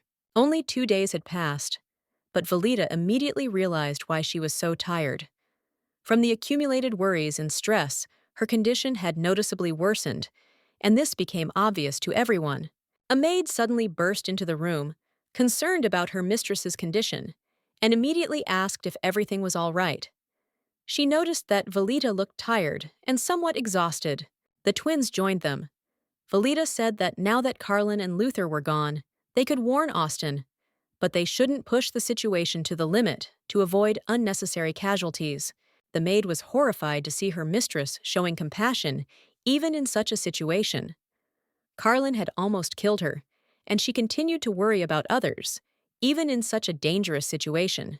Velita remarked that this was exactly why she kept Ananta around, to keep everything under control. Now the situation was resolved, but the maid still felt that nothing was right. She noted with alarm that the deputy head was wrong when he said that the lady was not in her right mind. This made her even more doubtful, although Velita was sure that everything was under control. After that, the maid helped her get settled in the bed. She carefully laid her mistress down, trying not to cause unnecessary discomfort, because Velita was clearly very weak. The twins, although they tried to hide their feelings, were clearly unhappy about something. Their faces reflected anxiety and discontent, although they tried not to express their thoughts out loud. Velita tried to calm the twins down, assuring them that she was fine. She admitted that she had already taken her medication and did not need any further help, so as not to worry them unnecessarily. The maid remarked that it was difficult for her to understand how her mistress could be in such a state after what had happened. It was too difficult to remain calm and not react. She also couldn't understand how they could remain so angry. This feeling wasn't just strange, it sometimes even caused a feeling of surprise. The maid thought that if Rachel and Roxa came at the last moment, it would be a very strange coincidence, which would add more tension to the situation. Despite all this, the lady remained admirable. Even standing under the blade of a sword, she was able to resist these two tyrant personalities, showing her fortitude. She hoped that the mistress was not angry, because in 2 years of work, she had never seen the mistress lose her patience. There was always a calm and balanced look in her eyes. The lady admitted that she sometimes gets angry, but said that if she did it every time, she would simply not have the strength left. She also added that she deliberately provoked Carlin and should not pay attention to him. They had to understand her position, because very soon it would all be over, and they would be able to leave this place where they had been held for so long. Liberation was near. The twins could no longer hide their impatience and eagerly asked when they would finally be able to kill him and when the moment they had been waiting for so long would come. The lady smiled and replied that this would happen when they took away everything that was dear to him, deprived him of everything he had. Only then would they be able to achieve their goal. After this, they lay down next to the lady, and she hugged them, giving them a feeling of warmth and security in this anxious moment when everything was decisive. It was time to rest. It had been a long and tiring day, and despite everything that had happened, it was time to prepare for the events that were about to happen, which might change everything. She asked Lucy to turn off the light so that everyone could rest peacefully. The room was silent, and only a faint glow from the window broke the darkness. Everyone settled down, preparing for a night's rest. She and the twins decided to get a good night's sleep. This was important, as there was much to do, and she knew that the better they slept, the easier it would be to cope with the tasks ahead. Valita had never experienced anything like this before. She was used to a completely different way of life, filled with constant problems and unexpected situations, which seemed to be less common here. Kang Hyun, on the other hand, had already gotten used to all sorts of things before her reincarnation. Working in a company under constant pressure taught her to be flexible and adapt to any conditions, even the most difficult ones. Her previous life was just awful, with constant screams from the teacher. She did not understand why she was always to blame for all the failures and why no one could support her. The teacher often yelled without understanding the problem and blamed her all the time. Kang Hyun tried to explain that it wasn't her fault, but her words didn't reach her teacher, who only became more and more irritated. Once she tried to say something in response, but the teacher shouted at her to shut up. Her words had no meaning in the eyes of those who were supposed to support and understand her. Both had to follow him, and there was no way to refuse. They could not help but go, despite their discontent and fatigue, because there were obligations they could not ignore. The children were very unbearable, and this caused inconvenience to everyone. There were always problems, and no one knew how to deal with them, despite all attempts to calm them down. She always forbade him to eat cookies. This was a matter of principle for her, and she categorically did not allow herself to deviate from this rule, despite all the persuasions and requests. The orphanage she ended up in was a terrible place. The children lacked the warmth and care of adults. They often suffered from bullying and cruel beatings from other children and some of the caregivers. The situation at school was no better. Teachers paid little attention to her problems, and her classmates were not a support system. Local children often bullied her, pushing her into even greater isolation. Of course, it wasn't fair, but she was used to it. Such things seemed to her a part of life that shouldn't be resisted, and she understood that it was quite expected in her situation. All this became a normal state for her. She learned to cope with it, perceiving it as an integral part of her life. This world was normal for her, even if it was cruel and cold. At least she could still count on some funds. The director of the shelter promised that he would reduce the expenses on pocket money, but this could not really console her in her situation. At one point, she overheard two guys talking about a computer club. They were discussing it as if the place was something important and interesting, and her attention was immediately drawn to their words. The two guys were discussing the club with such enthusiasm that her curiosity was involuntarily piqued. She decided to find out more about what exactly they were talking about and what could interest her in this club. The computer club was on her mind. She was constantly wondering what kind of place it was, and whether it could be something meaningful for her. Gradually, it began to take up more and more of her time and attention. She finally decided that she would go there. Without knowing why, she felt that now was the time to take this step, although she knew that her decision was more impulsive than rational. It didn't even occur to her that she wouldn't be able to afford the luxury of going to such a place.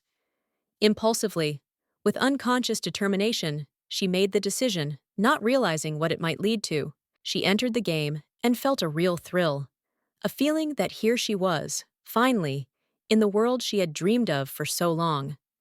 Her heart was beating happily, because there were many unknown possibilities ahead. The game world turned out to be much more complex and multifaceted than she expected. It was like diving into a completely different reality, where every detail mattered and required attention.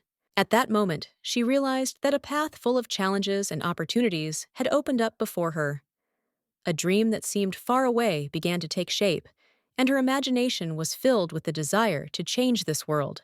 After finishing her studies, she didn't waste any time and immediately got a job at a game development company. It was a logical step to get closer to her dream and start making it a reality. However, reality turned out to be far from what she imagined. Everything turned out to be much more complicated than in her fantasies, and every day brought new difficulties and obstacles on the way to the goal. Constant comments and criticism from colleagues became part of her daily life.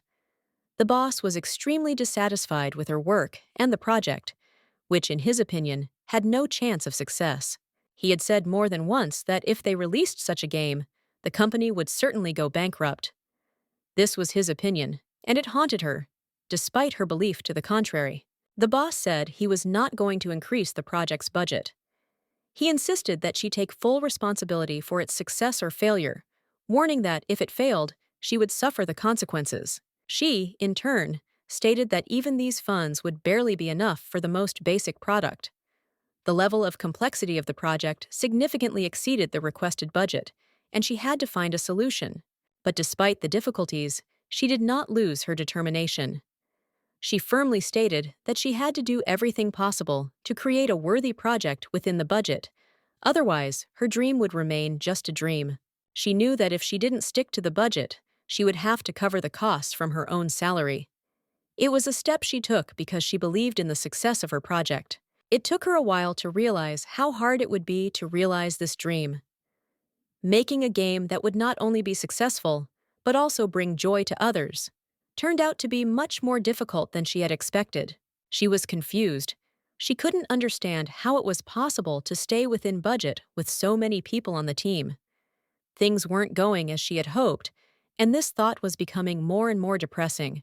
However, she knew that she couldn't just sit back and do nothing. She had to at least try to change the situation, even if it seemed impossible. This was her chance, and she decided not to miss it. It was Friday, and her colleagues were already planning to go out for a drink. They were, as always, waiting for the moment to relax a little, but she was focused on work and couldn't afford it. At this point, the main character suddenly turned to the manager, as if under the influence of a sudden decision. She felt that it was time to talk, although it was unexpected for everyone. She asked the manager to stay and work overtime.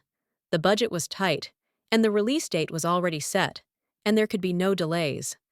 The responsibility was on her shoulders, but the manager apologized, explaining that it was her father's birthday and she needed to get home. Kang understood that everyone had important things to do, but this created additional problems for her. If it weren't for the manager's plans, she would have happily stayed on to work overtime. But now, on this evening, the situation didn't allow it. Kan had to accept it with understanding, although the situation was unpleasant. Kan, as always, quickly realized that there was nothing she could do. It all began to seem pointless. Her colleagues often thought she was crazy for being willing to work overtime, but for her, it was important. In any case, they found a great place to relax and decided that they could relax and have a good time. It was a much-needed moment of rest, even with all the difficulties of work. The situation was the same as in school. If the company does not allocate a budget, if the work is huge and colleagues do not care about the project, then the result will always be the same. This was the reality. And then, suddenly, Deputy John came over. He asked if she was working overtime today. It was another moment when Khan would have to make a decision that would affect the entire process. He offered to help, but the lady replied that it was not worth doing. Despite her words, he was ready to help if she still decided that he needed support. He added that if there was too much work, it was better to have two brains than just your own. Having said this, he smiled, offering his help without further ado. He also noted that it would not be easier for her to work alone at night. This was especially important to her, and she felt grateful for his offer of help at such a difficult time. Despite the coldness and hostility she encountered from others, she was still grateful for the support she received, even if it was rare and modest. However, all good things must come to an end. She soon realized that everything she had planned had come to its logical conclusion, and she was preparing for a new chapter in her life.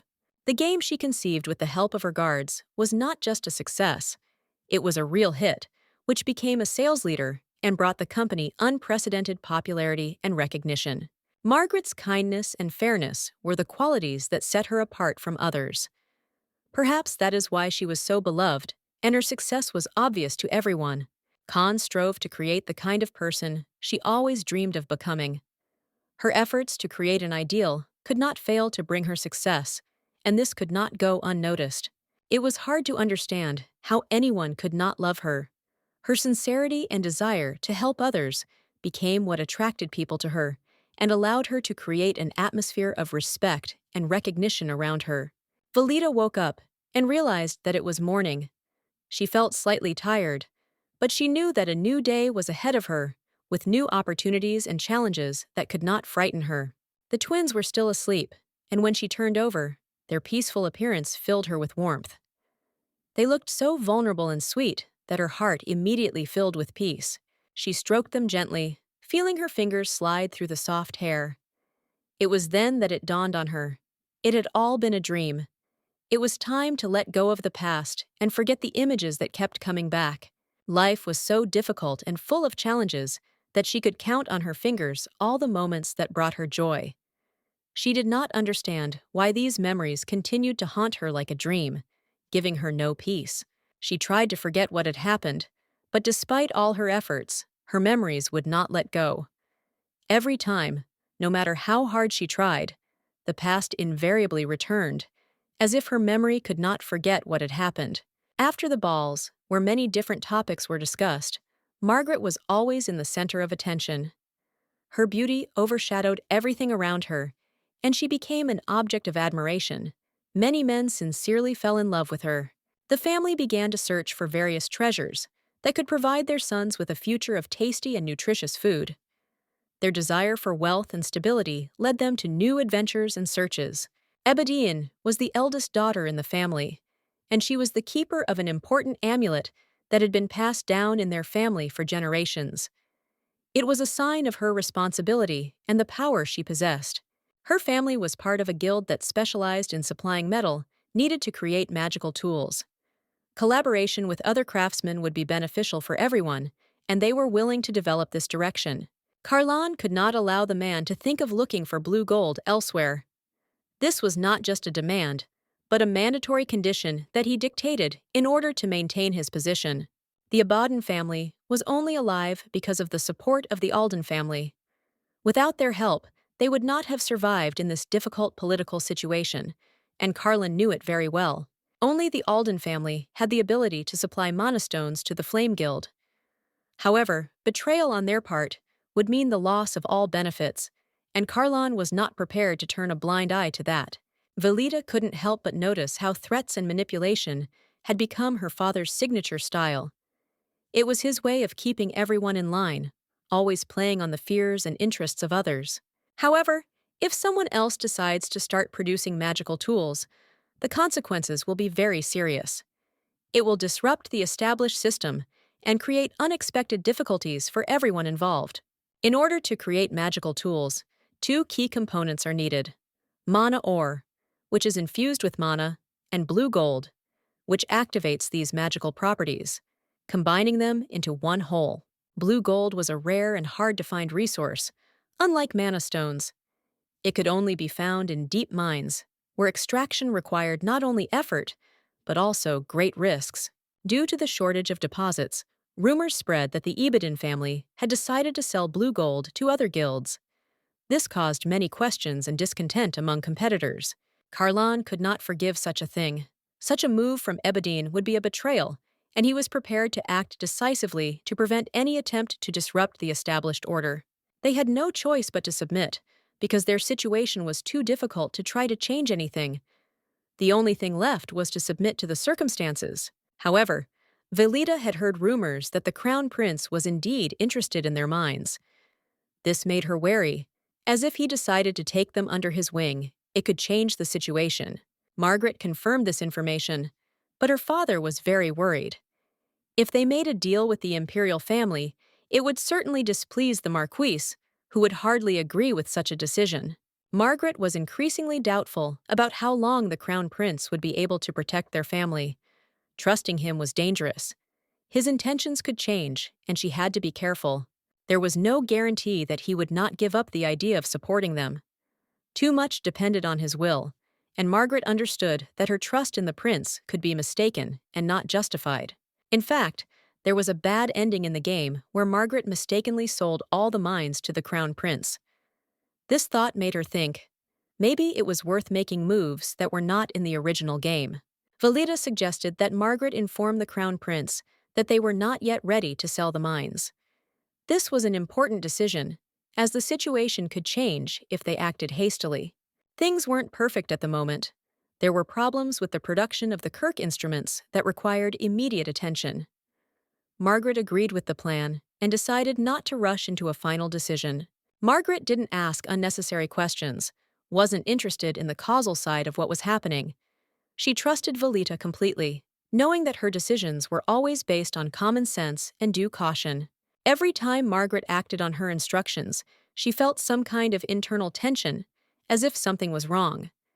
This feeling did not leave her, and it seemed to her that something was constantly scratching at her soul. However, there was another important moment in her life that partly worried her. It was a marriage proposal, which was not as simple as it seemed at first glance. It entailed a lot of consequences. Velita had heard about the many offers that Margaret was currently receiving. She already felt that the young girl had most likely chosen one of the admirers, because there were always suitors around her. Margaret confidently stated that this was not so, that she did not understand how a choice could be made when she had not yet seen any of the contenders. It seemed to her an absurd and premature decision. Velita, as always, remained unwavering in her judgments, and, given the political situation, understood that Margaret had little understanding of such matters. But this did not surprise her. She only watched from the sidelines. Velita had not come to discuss the matter. She was more interested in finding out whether Margaret had been invited to the ball. The event always attracted the attention of high society, and her participation could have made a big difference. Margaret explained that there were many invitations, but she refused all but those with whom her family had long-standing relationships. She did not have enough time to take part in other events. It was all too tiring. Margaret was never accustomed to this. She knew she needed connections in high places to strengthen her position and expand her influence. This was an important element of her future, so she suggested that Velita take on this task and bring people to her side. She felt that the time had come to act and build relationships with those who could help in the current situation. Velita noticed that Margaret was still not used to balls and official events. However, she had too few acquaintances among the aristocracy to promote herself and make the necessary connections. So, to help her, it was necessary to open a salon. It was a great way to give Margaret the opportunity to interact with the right people and strengthen her position among the highborn. The salon, in aristocratic circles, was not just a place for meetings, but also a center for finding new acquaintances. Thematic evenings held there became an excellent opportunity for social exchanges. There, among conversations and meetings, hidden talents were revealed and useful connections were made. It was a wonderful way to advance Margaret in high society and consolidate her status in society. However, opening such a salon would require money that Velita could not find in her sources. This meant that she would have to turn to the Crown Prince for the necessary loan. Jaron asked the lady again if she really wanted to send Lady Abodine to the palace to ask the prince for money. He could not understand how she could decide to take such a step. He was shocked, because if the prince took this as impudence, then all their plans could collapse. It was really risky, but Velita was sure of her goal. But in Velita's opinion, there was nothing to worry about. Margaret had received the amulet because of her outstanding abilities, and it could play a key role in their future success. This amulet could not only help keep the Aldens in check, but also strengthen the Emperor's power. So, despite all the risks, Velita believed that everything was in order, and their actions were justified. Jaron understood her point, but despite that, he couldn't help but wonder what the theme of this salon would be. It was an important clarification to understand how exactly they would move forward. The lady thought about the attention that the magical blue gold attracted, and about people who understood mana stones. It was more than just interest. It was a market with many opportunities. Now, the blue gold trade was being talked about more and more often, as well as the flaming goings-on in the guild. People were discussing it at dinner and meetings, which fueled interest in the topic. There was a growing feeling that something important was about to happen. They needed craftsmen who could set up and prepare treats. This was not just a requirement, but a necessity for a successful start. Without good specialists, the business will not advance. People were willing to pay money for delicious desserts, and this played into the mistress's hands. Nothing could compare to the pleasure of enjoying caramel apples.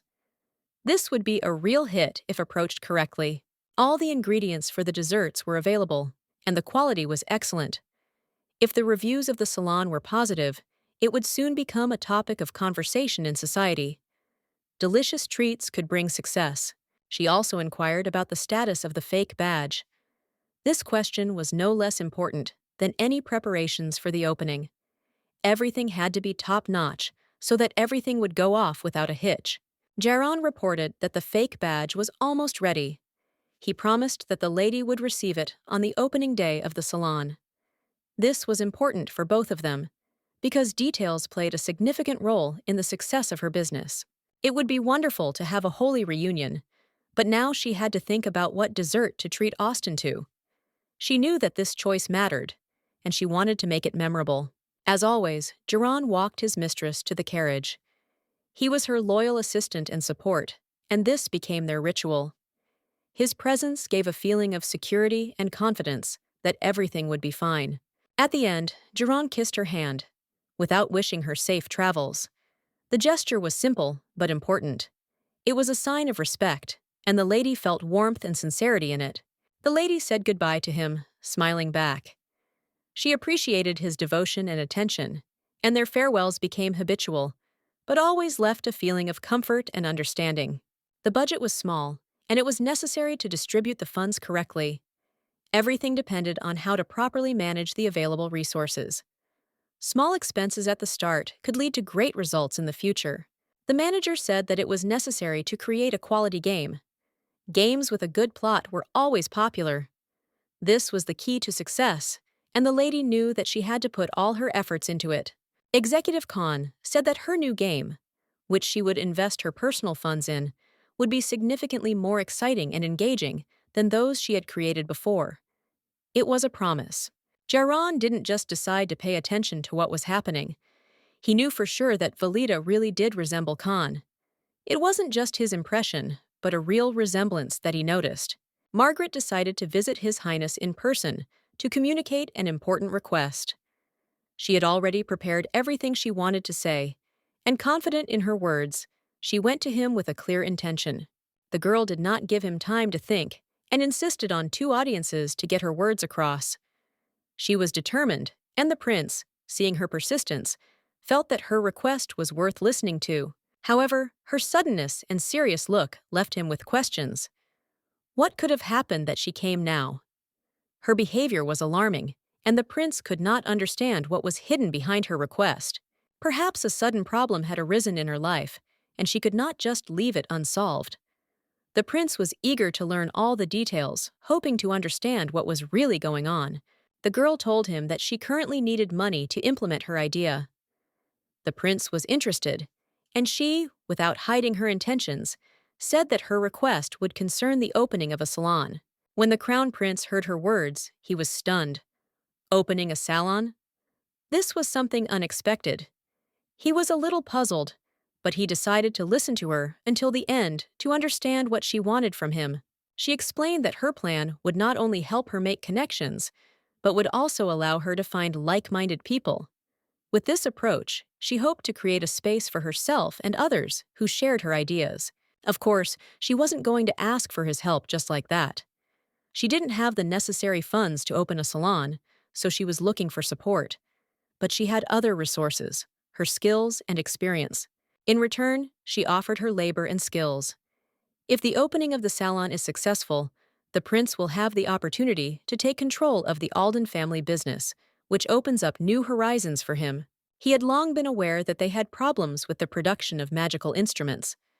These difficulties were on the surface, and everyone involved was aware of the situation. He was no exception. The crown prince quickly responded to the situation and said that he fully agreed with the proposal.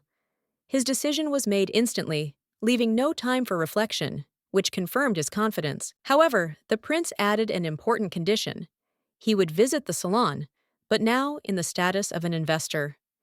This gave him new rights and opportunities, which is quite logical in the context of his interests and influence. So, if that was all that needed to be discussed, then once all the formalities were completed, they could move on. All the details were settled, and the parties could continue their business. The lady was sincerely grateful to him for his support and decision, which was reflected in her smile. It was a sign of appreciation that did not go unnoticed, as her emotions were sincere and genuine. When she left the room, the prince could not help but smile. His face lit up with a slight expression of pleasure, which, despite his strict nature, did not appear often. Margaret had indeed left an indelible impression on him. Her personal qualities, her confidence, and her courage in making decisions stood out even against the background of his usual reserve and affection for her. She showed courage when she did not ask for money on loan, but simply made a decision, boldly going towards her goal. This was her principled position, and although she was decisive, her boldness could not leave anyone indifferent. And it seemed that the crown prince was truly pleased with this. He felt a slight satisfaction from having met such a determined and goal-oriented woman who was not afraid to follow her principles. Of course it was. Not every person could make him smile like that, because despite his status, inner coldness was his peculiarity. However, Margaret changed that. She said he was capable of taking control of the Aldens, and that interested him. Question: does her friend know about it? It seems that Alden's daughter has decided to help Lady Abadan in her case. But even if Lady Alden did help her, the question remains: how did she learn such important information? Lady Valida is clearly not who everyone thinks she is. There is something about her that does not add up. He admitted that Graham was indeed right. It confirmed his view of the situation, and he now sees the picture a little differently. Although he still doesn't fully understand all the nuances of what is happening, she has apparently made the decision to work with Lady Abadan to help control her father. It is a strategic move that opens up new opportunities for both sides and strengthens their positions. The Crown Prince noticed that Graham was showing interest in her after all. The situation takes on additional nuances, and it seems that Graham should now be glad that such interest exists. Graham was quick to deny these speculations, saying that his worries were completely unrelated to this. Obviously, he was not going to go to the salon with him, so he would entrust security to someone else. He wondered who would go with him to this salon. The question was not easy, and Graham understood that the decision would not be so easy, because it could affect the outcome of the upcoming meeting. Graham tried to pretend he didn't care, even turning away from the Crown Prince. It was his way of hiding his own feelings, although it wasn't entirely successful, since everyone could clearly see his state. However, it seemed he had agreed to go with him after all. It would have been difficult to back down from that decision, especially in a situation like this, when all eyes were on him and his actions. The Alden family's magical tool business has been going through a rough patch lately. The once stable business is now facing serious difficulties, and this could not help but affect their situation. Noah's servant noticed that they had tried to hide the problems, but now the decline in production had become so large that it was no longer possible to hide anything. Everyone could see that the situation was worse than they had tried to imagine. Both customers and anyone who dealt with the Aldens had already noticed the decline in quality along with the decline in production. It was obvious, and no one could ignore it, which put the family in an even more vulnerable position. It all started almost 2 years ago, when the situation started to deteriorate and the first signs of trouble became obvious. It all looked like a coincidence, but then it became clear that the situation was not that simple. The Duke was quite surprised to hear how long it had been going on. He had not expected that such events could drag on for so long, nor that their consequences would be so devastating to the entire region. It was at that moment that the beginning of this decline began, which began to develop and became more noticeable with each passing day. It seemed that events were gaining strength and were beginning to affect many people. If all this is true, then this is the first serious problem that Ananta has faced. 2 years ago, there was a slave escape that shook her entire system, disrupting the usual order. Even then, production was threatened, and all this caused serious economic damage. Much time passed, and the situation only worsened, as if its traces continued to haunt them. And that day, the Tang clan twins went missing. Their disappearance was yet another link in a chain of events that seemed to leave no hope of a quick resolution. Everything was intertwined. The escape of the slaves, the disappearance of the twins, and the strange girl who bought them. In addition, another mystery was written into this complex pattern: her strange behavior. It's strange to think that Valida could have been the girl who became part of this incident, but perhaps she wasn't. It's hard to believe that she was involved in such important events. She was a mysterious person who immediately recognized Duke Elsius, but did not hesitate and decided to help him, despite her strangeness and the dangers that could lie in wait for her. And then, as if nothing had happened, she began to act as if she had nothing to do with what had happened. Her actions remained unclear, and no one could figure out exactly what was behind her actions. She wasn't afraid to say everything she thought to his face. Her words were honest and harsh, and she didn't try to hide her true intentions, despite the possible consequences. The girl who was oblivious to all the cruelty she faced, despite her origins, was the daughter of the snake Alden. The failures, trials, and cruelty of her life did not break her. He was sure that she was not as she was often described. All this did not correspond to her true nature, and he knew that behind it there was a completely different personality, hidden from prying eyes. But was she really as talented as he thought? He began to ponder this and decided to find out more. To confirm his suspicions, he turned to questions about the slaves who made the monostones. Those who followed Ananta were able to rescue several people from this hell. However, many were still in captivity. The Duke ordered that the rescued slaves should be monitored so that they did not escape, as they could be used as witnesses. These slaves could help if they were treated and protected, but if they started a rebellion, no one could predict what would happen to them. The situation was extremely dangerous and required careful handling. The Duke smiled and said that he needed these slaves not only to help, but also to be under control until the situation was resolved. Everything had to be carefully thought out and without unnecessary risks. If done correctly, they would be released immediately, and it would be certain that any remaining evidence would be eliminated. The entire operation required the utmost caution. In addition, the report on the new production of magical instruments that he had requested was presented. The document was ready, and its contents reflected the importance and success of the work performed. Such a diverse range and quality of products was simply unimaginable. It was truly an impressive achievement that opened up new horizons for further research and implementation of technologies. The Duke was very impressed, and without hiding his interest, expressed a desire to know where the workshops were. This place intrigued him, and he wanted to get exact information about its location. The servant reported that the workshops were scattered across different locations, so it was quite difficult to find them. Because of this, the search was not as easy as one would like, and required additional efforts. The Duke, not losing his resolve, said that the search should continue if they were really the same as the Aldens. He understood that such places should be under reliable control, and he did not intend to retreat. He also added that he was interested in a magic tool designed for soundproofing. This was an important detail that could play a role in his future plans. At that moment, the exact same instrument was in the coffee shop. It could not be a coincidence, and its presence in such a place made one think about many things, perhaps about the events associated with it. The Duke realized that he could no longer doubt what was happening. All the elements were coming together to form a single picture, and doubts were leaving, giving way to confidence and the need to act. He wondered if perhaps he should visit the place again to find out all the details. There was something that was drawing him back, perhaps some important information that could be revealed on a subsequent visit. He began to wonder if she really knew about the events surrounding Anant. It could all be connected somehow with that unusual incident that had happened 3 years ago, and that thought kept running through his mind. In the end, he decided to meet her to finally clarify all the circumstances.